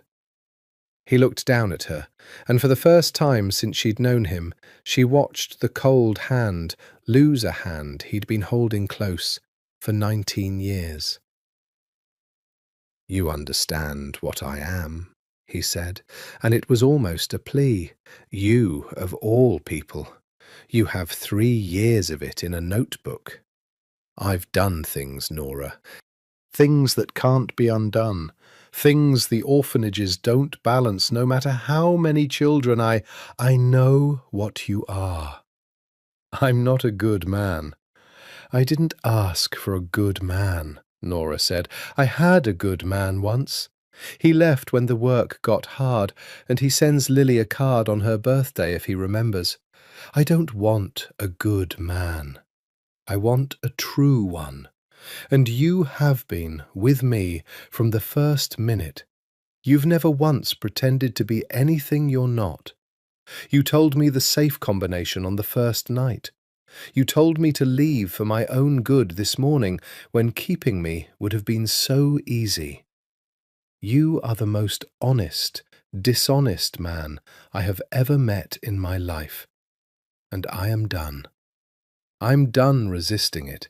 I'm done writing "Do not be charmed" in a notebook like a child writing lines. Nora. Her name in his mouth, ragged now, the control finally cracking. Close the distance, Vincent, she whispered. You've been holding it open for 16 days. I'm telling you, you can close it. Close it. And the cold hand reached out with the hand he'd kept cold for 19 years, and he cupped her face the way he had in the motel parking lot, except this time there was no child to save, no city to mobilize, nothing in the entire universe but the two of them, and the desert, and the patient indifferent stars, and he closed the distance. The kiss was not what she expected. She had expected the legend, something dark and hard and consuming, a man who took. Instead it was unbearably gentle, and it shook. He shook, this enormous, controlled man, trembling against her, like the kiss cost him more than the bullets had, like he was handing her something he'd spent his whole life refusing to hand anyone, and Nora understood that she was not being taken at all. She was being trusted. which was, for a man like Vincent Calabrese, a far more dangerous and naked thing. When they broke apart, his forehead came down against hers, and they stood like that, breathing the same air, his hands still framing her face like she was something that might break or vanish. "This is a catastrophe," he murmured. "You know that. For both of us. You're a journalist with enough on me to— I know, and I'm a man whose enemies will use you the second they know you matter to me. I know that too. And it's day 16 of 30, and I have no idea what happens on day 31. Neither do I, Nora said, and she found, to her own astonishment, that she was smiling. That for the first time in years she was looking straight into an uncertain future and not flinching. "I have no idea, Vincent, and I don't want to figure it out tonight. Tonight I just want to be a woman on a terrace with a man she's stopped lying to herself about. Just tonight. We can be catastrophes in the morning." And Vincent Calabrese, who never gambled on anything he couldn't control, looked at the woman who had knelt in his blood and ordered him to live, and took the worst bet of his life. He kissed her again. The last 2 weeks were the happiest of Nora's life, and she knew it even as she lived them, which is a rare and terrible kind of happiness, the kind you can feel ending under your fingers even as you hold it. The interviews continued, but they changed. The recorder still ran at 10, and Vincent still answered her questions, but now between the questions there were silences full of things, and sometimes she'd look up from her notes and find him watching her, and the look on his face would scatter every question she'd prepared. Marco noticed. Marco noticed everything, and Marco's face, when he looked at the two of them, was the face of a man watching someone he loved walk out onto thin ice. "He's not himself," Marco told her once, having intercepted her in the hall with the particular gravity of a man who has decided to risk a conversation he shouldn't. "You should know that. In 19 years I have never seen him soft. It's beautiful, and it's going to get him killed. A man in his position cannot afford what you're doing to him. The minute the families smell it, the minute they understand that the cold hand has a warm place, they will aim everything they have at exactly that spot, at you, at your little girl. You understand? Loving you is the most dangerous thing he has ever done. More dangerous than any war." "I didn't ask him to," Nora said quietly. "No," Marco agreed. "That's why he can't stop." She thought about that for a long time. But there were also the good days, the borrowed ones. There was the afternoon Vincent taught Lily to swim in the long blue pool, the two of them in the water for hours, his patience inexhaustible, his big, careful hands holding her small body level while she kicked and shrieked and finally, swam 3 strokes on her own and came up, gasping and triumphant. And Vincent's laugh, his real laugh, the one Nora had only heard bleeding on a marble floor, rang out across the desert. There was the night they ate dinner, all of them, even Rosa, even Sal, who unbent enough to let Lily put a paper crown on his enormous bald head. And it felt, for the length of one meal, like a family. Nora watched it, and her reporter's brain whispered, "This is a crime family. These are killers. This is a man whose business destroys lives." And her heart whispered back, "And yet—" And the two of them had stopped arguing, had reached a kind of exhausted truce. Because the truth, the real truth, the one Vincent had begged her to write, was that both whispers were correct at once, and that a human being could be both things, all things, in the same skin, and that she had spent a decade writing villains and had never once understood that, until now. There was the night he told her the rest of it, not on the record. The things the orphanages didn't balance. A man, years ago, who'd informed, and what had been done to him. A war, and the bodies it had cost.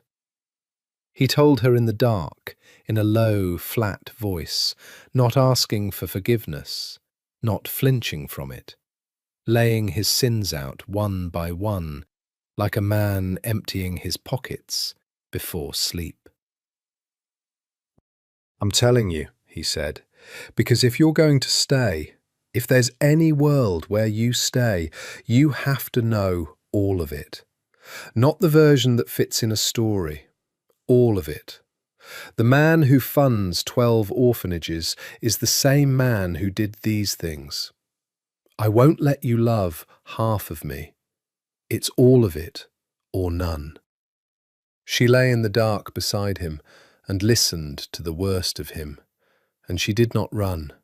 And in the morning she was still there, and that, more than the kiss, more than anything, was the moment Vincent Calabrese stopped, somewhere deep in the frozen architecture of himself, believing he was alone. But the days ran out. They always do. Day 30 arrived the way the last day of anything arrives, too fast and ordinary, the desert sun coming up exactly as it had on the other 29. And with day 30 came the thing they'd both been not talking about, the thing that had sat in the corner of every kiss and every silence. The story was finished. It was finished. She'd known it for days. She had 3 years of evidence and 30 days of exclusive access and a complete, airtight, devastating account of the criminal empire of Vincent Calabrese. Enough, more than enough, to hand a federal prosecutor the case of a generation. Enough to put him in a cell until he died. Enough to make Nora Walsh the most important investigative journalist in the country. It sat on her laptop in a single document, 41,000 words, the best work she had ever done.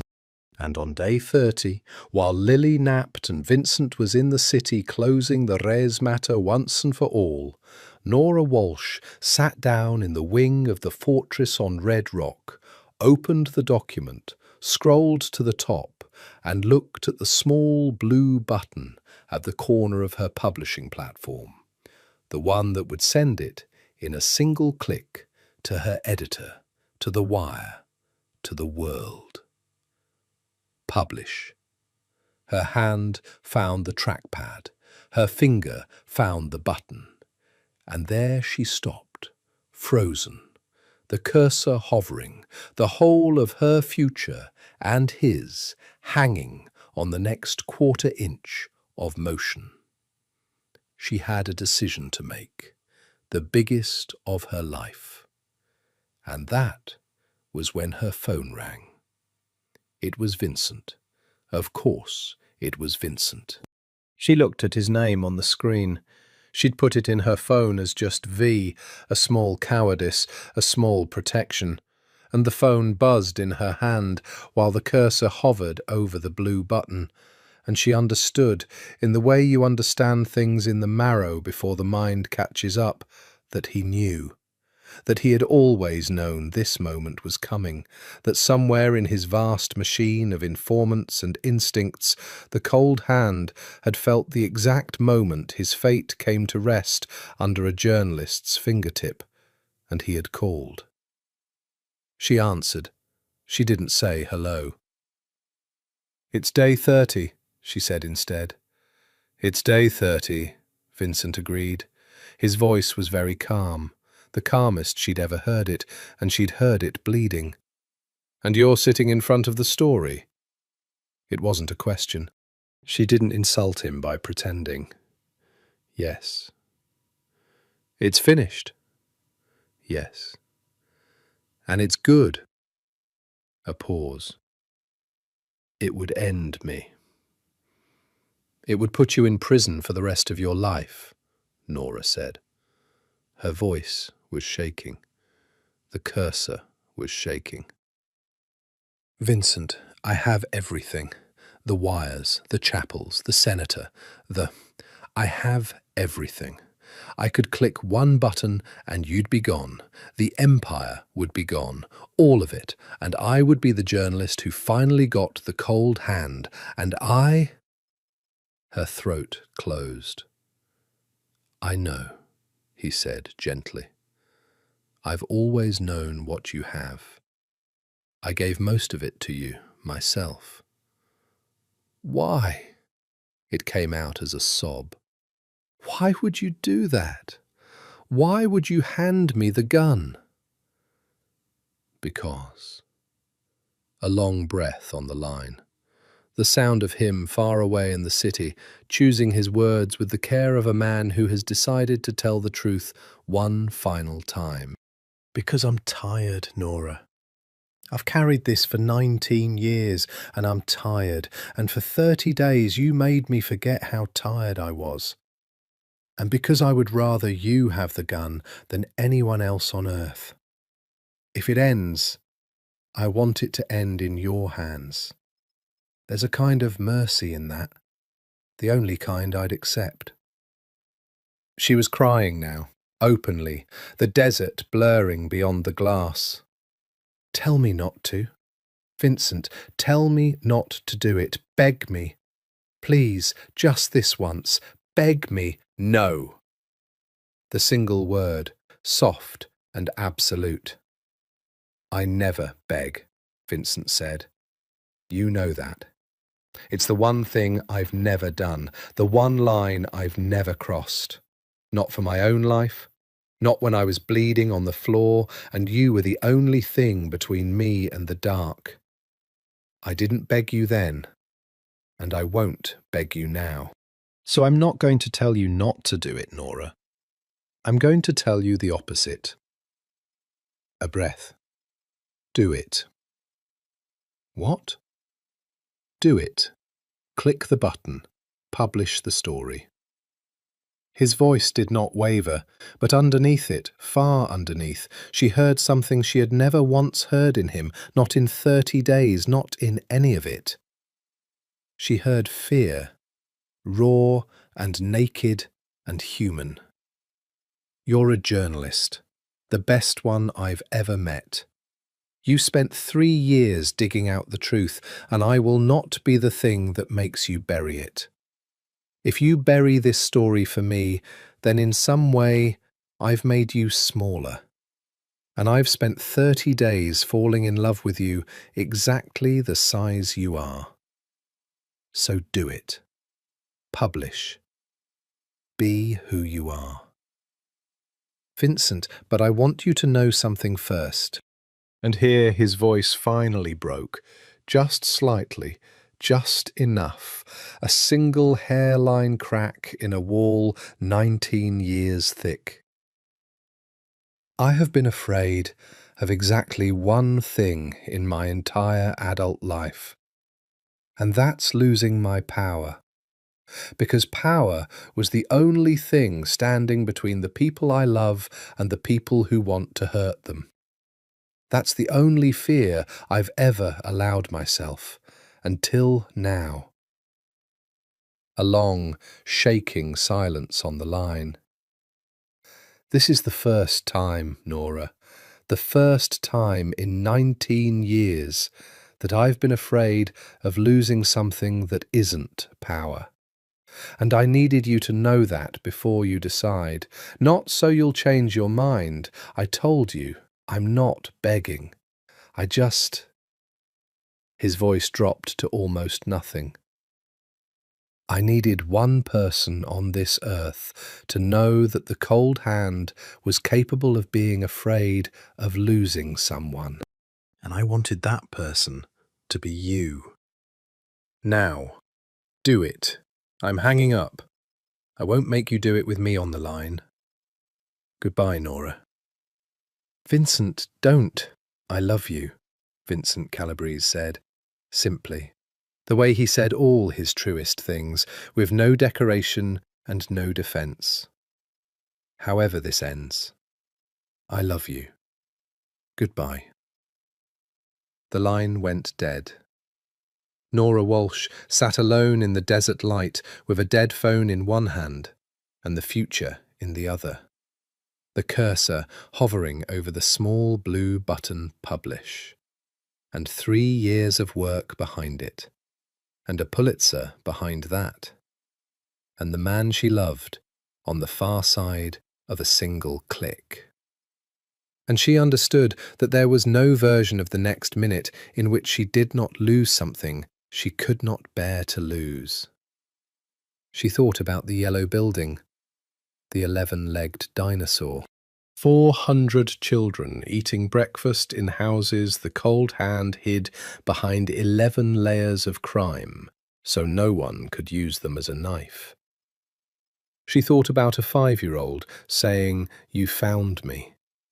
She thought about journalism and truth, and what the truth even was, and which of the two whispers in her own chest was the lie. And then Nora Walsh, the angel of the criminal, made her choice. She did not click the button. Not yet. First, she closed the document. And then she opened a new one, blank, white, infinite, the way every story starts. And she began, with shaking hands and a clear and terrible certainty, to write a different one. She wrote until the sun moved off the wall and Lily woke and Rosa took her for an early dinner. She wrote through the blue desert dusk. She wrote the way she had not written in years, not since before the marriage and the divorce and the grinding freelance hustle had turned her work into a product. She wrote because she had something true to say, and only she could say it. She did not lie. That was the thing she held on to, the line she would not cross, because she was a journalist, and the day she lied in print was the day she stopped being the woman Vincent had said he loved, exactly the size she was. She did not lie. Everything in the new story was true. She wrote about a casino empire built on the edges of the law. She wrote about a city's machinery and the men who'd bought it. She wrote about Vincent Calabrese, Mafia boss, casino owner, the man they called the Cold Hand, because he had not forgiven a soul in 19 years. She named the structures. She described the methods. She did not pretend he was clean, but she wrote about all of him. She wrote about a 19-year-old girl named Sophia who had wanted to be a doctor for the children nobody wanted, and a brother who'd held her hand in a hospital hallway while it went cold, and what that does to a man. She wrote about 12 homes and 400 children, and the 11 layers of shell companies built not to hide stolen wealth, but to hide generosity. Because in his world, the thing you love is the thing they take.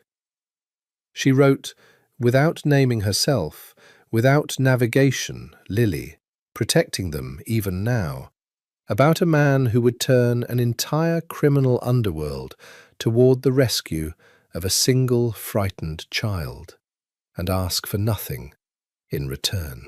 She wrote a portrait of a man more complex than she, or her readers, or the FBI, or the legend had ever imagined. A man who was both whispers at once, a monster and a guardian in the same skin, a criminal, and, in the one ledger that mattered to him, something close to an angel. And she wrote that the most honest thing she could say, after 30 days inside his house and his life, and, though she did not write this part, his heart, was that she no longer knew which side she was on, and that perhaps the not knowing was the truest thing of all, because human beings were not stories, and the day journalism forgot that was the day it became propaganda. She left out the wires. She left out the chapels. She left out the senator's name and the offshore structures and the names of the men and every single piece of hard evidence, the load-bearing facts, the ones a prosecutor needed, the ones that turned a profile into an indictment. She left out the gun. She kept the truth and removed the weapon, and she knew as she did it exactly what she was doing and exactly what it cost. It cost her the Pulitzer. It cost her the case of a generation. It cost her the version of Nora Walsh who had broken into a casino 31 days ago, certain she knew what justice was. And it was, without question, the best thing she had ever written. The best investigative report of her life. And the first one in which she did not know, walking away from it, whether she had done right or wrong, only that she had done true. She finished it at midnight. She read it through once, and then she sat for a long time in the dark. She thought about clicking publish, about what it would mean, a brilliant, unkillable, unactionable portrait of a complicated man, a piece that would make her name not as the woman who got the cold hand, but as the journalist brave enough to refuse the easy story. It would run. Her editor would fight her on the missing evidence, and then, reading it, would stop fighting. Because some part of every good editor recognizes the moment a writer has touched something real. But that wasn't the choice that frightened her. The choice that frightened her was the other one, the one underneath. The one Vincent had handed her with the gun. Because she could still publish the other document. It was still there, in the trash, recoverable with 3 clicks. The full one. The one with the gun in it. She sat in the dark with both stories inside one machine and understood that this, not the terrace, not the kiss, not the motel room, this was the real fork in her life. And that whichever way she went, she would be a different woman on the other side of it, and she would never get to be the old one again. She opened her phone. She looked at V. She did not call. Some things you don't decide on a phone. Some things you decide with your whole body, walking down a long limestone hall toward a man on a terrace. Nora Walsh stood up, closed the laptop, both stories sleeping inside it, the gun and the portrait, the indictment and the truth, and walked out of the wing and down the long hall toward the terrace where she knew, with the certainty of 30 days of learned geography, she would find him keeping watch over the desert and the dark, and now her. She knew which story she was going to publish. She just needed to tell him in person. He was where she knew he'd be, the amber glass at his elbow, untouched, catching the last of the moon. His back to her, his shoulders set, a man waiting for a verdict, the way other men wait for a sunrise they're not sure they'll see. He didn't turn when she came out. He'd have heard her. He heard everything. But he didn't turn, and she understood that he was giving her the choice, even now, even in the angle of his own body, refusing to face her and make it harder, refusing right up to the last second to do the one thing he'd sworn he'd never do, which was beg. "I hung up," he said to the desert, hours ago. "I told myself I wouldn't call back, and I didn't. That was the hardest thing I've done since the hospital." A pause. "Have you done it?" "Turn around, Vincent." Have you done it? Turn around. He turned, and whatever he saw in her face, the tear-streaked, exhausted, certain face of a woman who had made her choice, made him go very still. The stillness she'd learned to read, the stillness of a man bracing. "I didn't publish the story," Nora said. Something moved across his face. He killed it instantly, the iron discipline of 19 years. "Nora, we talked about this. You can't bury your work for me. I won't be the thing that makes you—" "I didn't bury it." She took a step toward him. "Listen to me. I'm a journalist, Vincent. I didn't bury anything. I wrote a different story, a true one, the truest thing I've ever written. About a casino empire and a city that got bought, and about a man named Vincent Calabrese, who is exactly as dangerous as the legends say, and who funds 12 orphanages with dirty money, and who hides 400 children behind 11 shell companies, because in his world, the thing you love is the thing they take. I wrote about Sophia. I wrote about the hospital hallway. I wrote about a man more complicated than anyone gave him credit for. And I wrote that I no longer know which side I'm on, and that the not knowing is the most honest thing in the whole piece." Another step. "I left out the evidence, the wires, the chapels, the names, the gun. I kept every true word, and I took out the only things a prosecutor could use. It's not enough to convict you. It was never going to be, after today. I made sure of it." Vincent stared at her. The cold hand. The man who never forgave, never bent, never once in 19 years let anyone see all the way in. "Why?" he said. It came out hoarse. "Because I didn't do it for love," Nora said, and this was the part she'd worked out in the dark, the part that mattered, the part that let her live with herself. "I want you to understand that, because I think you'd hate it if I'd done it for love. You'd think you'd made me smaller, the way you said. I didn't do it for love. I did it because I spent 30 days looking for the truth, and the truth turned out to be more complicated than the gun.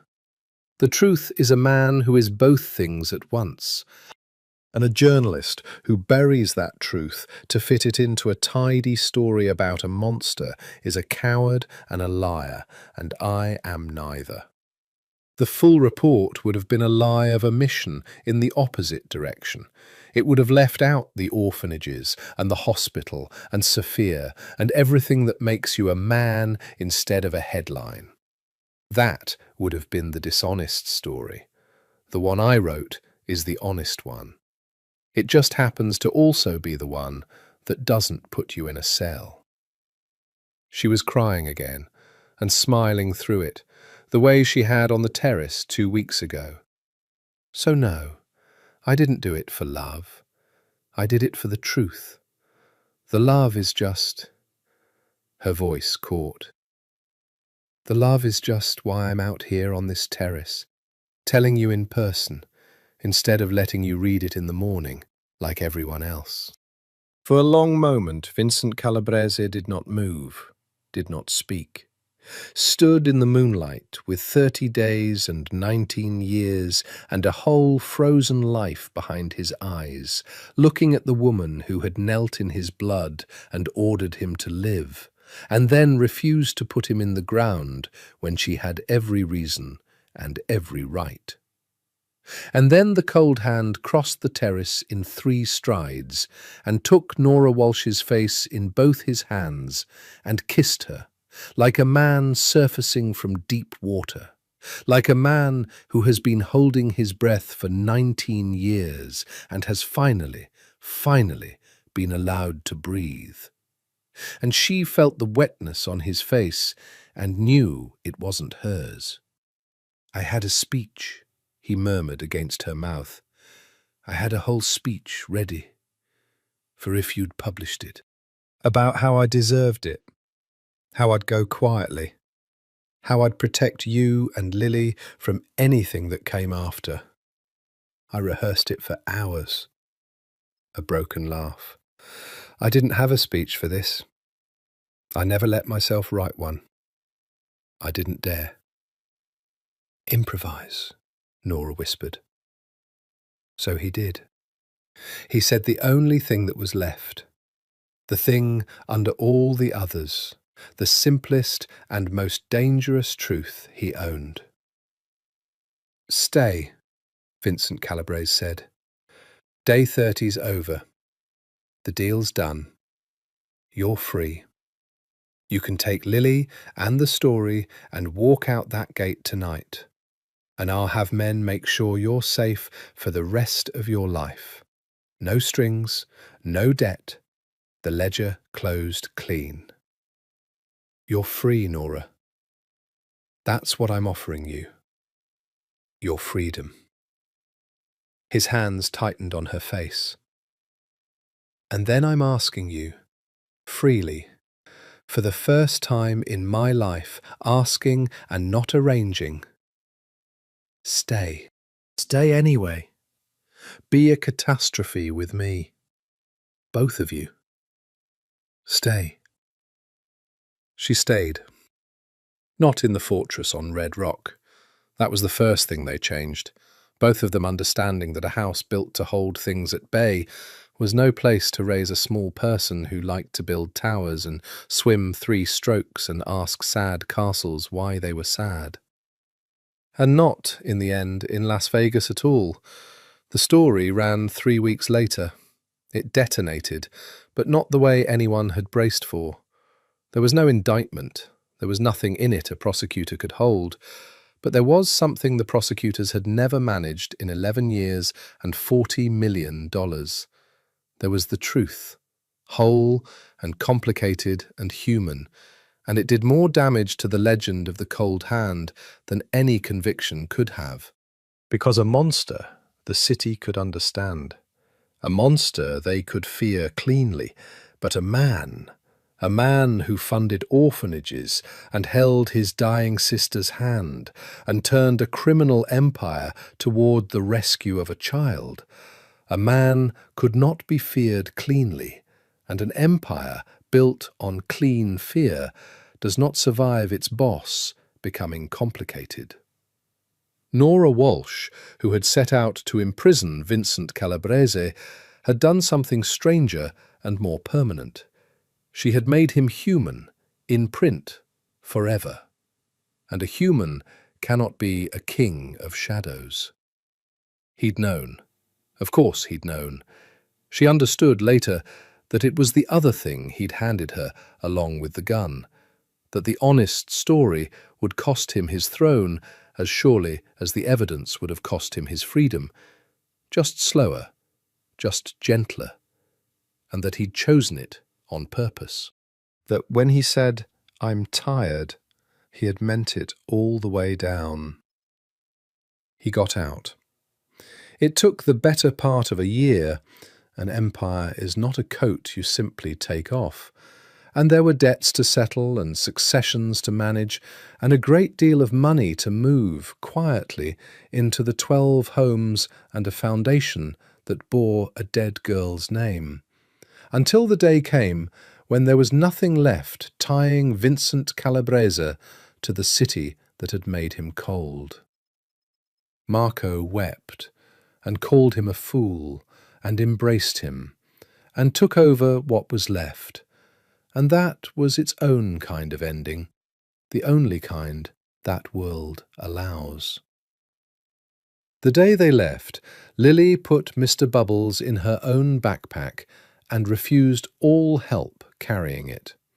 And at the airport, she held one of Nora's hands and one of Vincent's, and the 3 of them walked toward the gate, looking, to anyone who passed, like exactly what they had somehow, impossibly, become.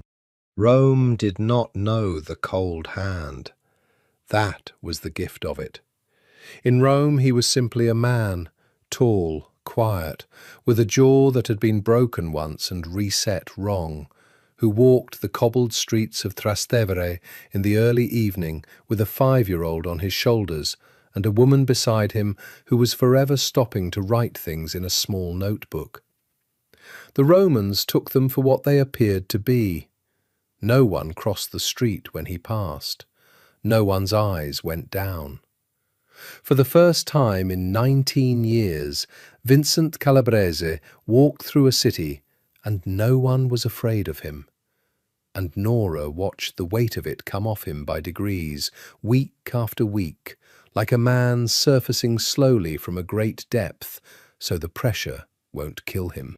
They rented an apartment first, then bought one. Top floor of an ochre palazzo with a terrace, because of course there was a terrace. He would always need a terrace, would always need somewhere to stand at night and keep watch. But the watching changed too over the months, from a soldier's vigilance to something softer. A man simply looking at the lights of a city he was learning to love because it had let him be no one. Nora wrote. Freelance still, but different work now. The work she'd meant to do before the world ground her down. Long pieces, true ones, about complicated people. She never wrote about him again. That story was finished.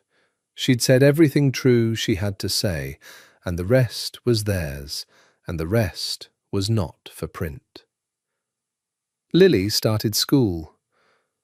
She learned Italian faster than either of them, the way children do, and came home with new words and grass stains and friends whose names Nora couldn't pronounce. And she called Vincent by his name for a while, and then, one ordinary Tuesday over breakfast, did not. And the new word she used instead made the most dangerous man in the history of Las Vegas put down his coffee and leave the room and stand on the terrace for a long time with his back to them. And when he came back, his eyes were red, and no one said anything about it, because some things you don't say out loud, and some silences are the loudest love there is. The 12 homes still ran. He'd made sure of it before he left. The foundation, the quiet money, the structures rebuilt, clean now, legitimate. A dead girl's name on a charity that would outlive them all. Sometimes a letter came, forwarded through a chain of addresses, a child's drawing, an 11-legged dinosaur, a photograph of a yellow building full of kids eating breakfast. He kept them in a box. He thought Nora didn't know. She knew.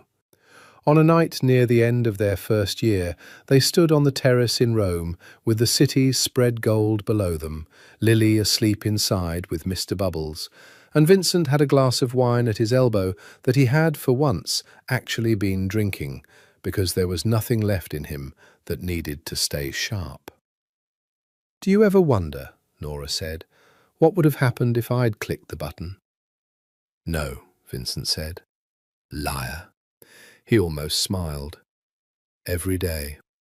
For about a second. "And then I look at this."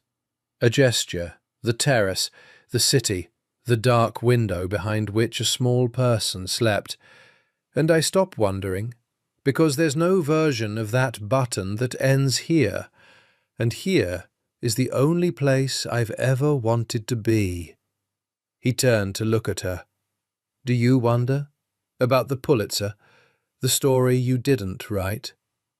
Nora considered it honestly, the way she considered everything now.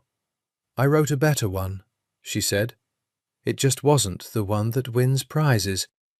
It was the one that was true. And it was the first time in my whole career I finished a piece and didn't know which side I was on." She leaned into him, and his arm came around her, the hand that had been cold for 19 years, warm now against her shoulder. "I used to think that was a failure, not knowing." "I thought a good journalist always knew which side she was on." "And now?" Now I think anybody who's always sure which side they're on isn't paying attention, Nora said. People aren't sides, Vincent. They're both whispers at once, he said quietly. Both whispers at once. The city breathed below them, indifferent and beautiful. Somewhere a church bell counted the hour. Inside, a 5-year-old turned over in her sleep and clutched an otter named Mr. Bubbles, safe behind no walls at all, because the only fortress she needed now was the 2 people on the terrace, who had each given up the thing they thought they could not live without, a throne, a prize, and discovered to their endless astonishment that they could. I never begged anyone, Vincent murmured into her hair. My whole life, not once. I know. I'm going to beg you for one thing, just one, the only one I'll ever ask for. Nora went still. What? Don't ever leave this terrace, he said. Not really. Wherever we are, whatever city, just be the woman who stays. That's all. That's the whole prayer. And Nora Walsh, the angel of the criminal, the journalist who had buried the gun and kept the truth, looked out over Rome with the man she had refused to put in the ground, and gave him the only answer either of them had ever needed. I'm not going anywhere, she said. I already chose. I'm staying. And she did. Years later, because there were years, more of them than either had dared to count on, a young journalist came to Rome. She was good. The quiet kind, the dangerous kind, the kind Nora had been at her age. She was writing a piece about the old days, the Vegas families, the empires that had risen and broken on the desert. And her research had led her through a chain of old filings and shell companies, and one persistent thread she couldn't quite let go of, to a name that the record said had simply vanished one year and never resurfaced. Vincent Calabrese. The Cold Hand. And it had led her, somehow, to a long-retired investigative journalist named Nora Walsh, who lived in a top-floor apartment in Trastevere with a terrace and a great many books and a teenage daughter who was rarely home anymore, and who agreed, to the young woman's surprise, to talk. They sat on the terrace. Nora poured wine. The young journalist set a recorder on the table between them. Nora looked at it for a long moment, and something crossed her face, some private weather gone before it could be read. And then the young woman began to ask her questions. You wrote the famous piece, she said. The Calabrese profile, the one everybody studies in school now, the one that… I mean, no offence, but it's infamous, right? Because you clearly had more. Everybody's always said you must have had more. The evidence to convict him, and you didn't use it. Half the professors say it was the bravest piece of journalism of the decade, and half of them say you sold out, that you fell for him, that you… She stopped, suddenly aware she'd gone too far.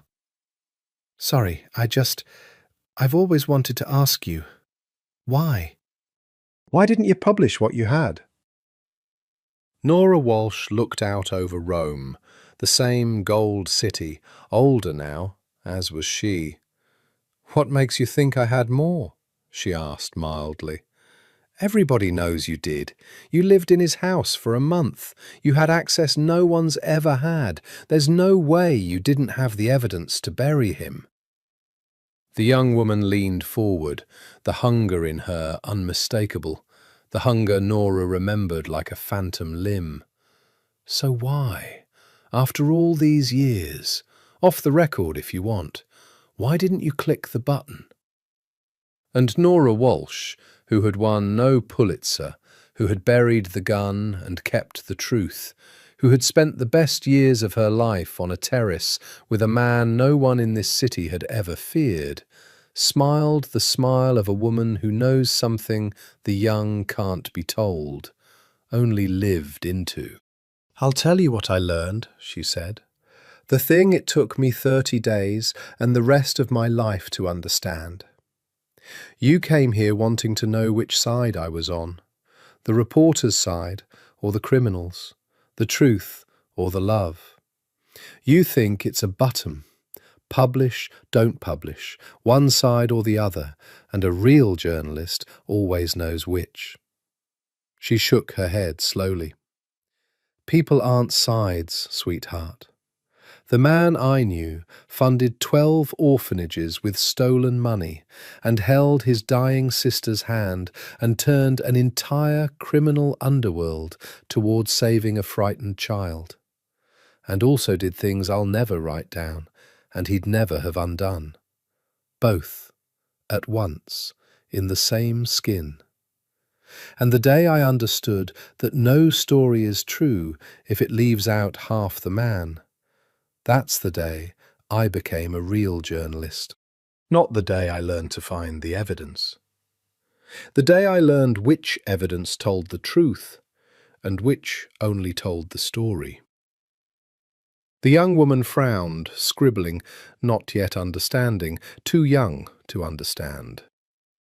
"But the man himself, Calabrese, whatever happened to him? The records just stop. Did he die? Did he run? Is he—" A door opened behind them. An old man came out onto the terrace. Tall still, though stooped now with the years, with a jaw that had been broken once a lifetime ago and reset wrong, and dark eyes gone soft and brown at last, all the cold, long, melted out of them. He carried 2 cups of coffee, and he set one in front of Nora without a word, the way he had set a glass of water in front of a frightened mother a lifetime ago, and his hand brushed her shoulder as he straightened. Warm. That hand, warm now, and for all these years, the cold gone out of it the night a journalist knelt in his blood and refused to let him die. "You'll have to forgive my wife," he said to the young journalist, his voice still quiet, still gentle, still the voice that read the world like a bedtime story. "She gets philosophical on the terrace. It's the wine. And the view." He lowered himself into the 3rd chair with a small grunt and looked at the recorder on the table and then at the young woman's notebook and then, with vast and ancient amusement, at Nora. "Another one," he said. "Another journalist, after all these years." "After all these years," Nora agreed. The old man picked up his coffee. He looked out at Rome, at the gold and the bells and the long, slow evening, at the woman beside him and the box of children's drawings in the apartment behind them, and the whole impossible, improbable life he had been given instead of the one he'd earned. "Tell her the truth," he said softly. "You always do. It's the only thing I ever loved you for." A pause, the old joke, the old tenderness. Well, not the only thing. And the young journalist looked from one of them to the other, the old killer and the woman who'd saved him, the criminal and his angel, and felt the story she'd come for dissolve in her hands and reassemble into something else, something larger and stranger and truer than the one she'd planned to write, and understood dimly that she had just been handed the kind of gift that ruins you, the kind that makes every tidy story you ever tell afterward feel like a lie. "I don't know which side to write it from," she admitted finally, helplessly. Nora Walsh reached across the table and took Vincent Calabrese's warm hand in hers, the way she had 30 days and 30 years ago on a marble floor in a city of liars in another life. "Good," she said. "Now you're a real journalist. Write it from there."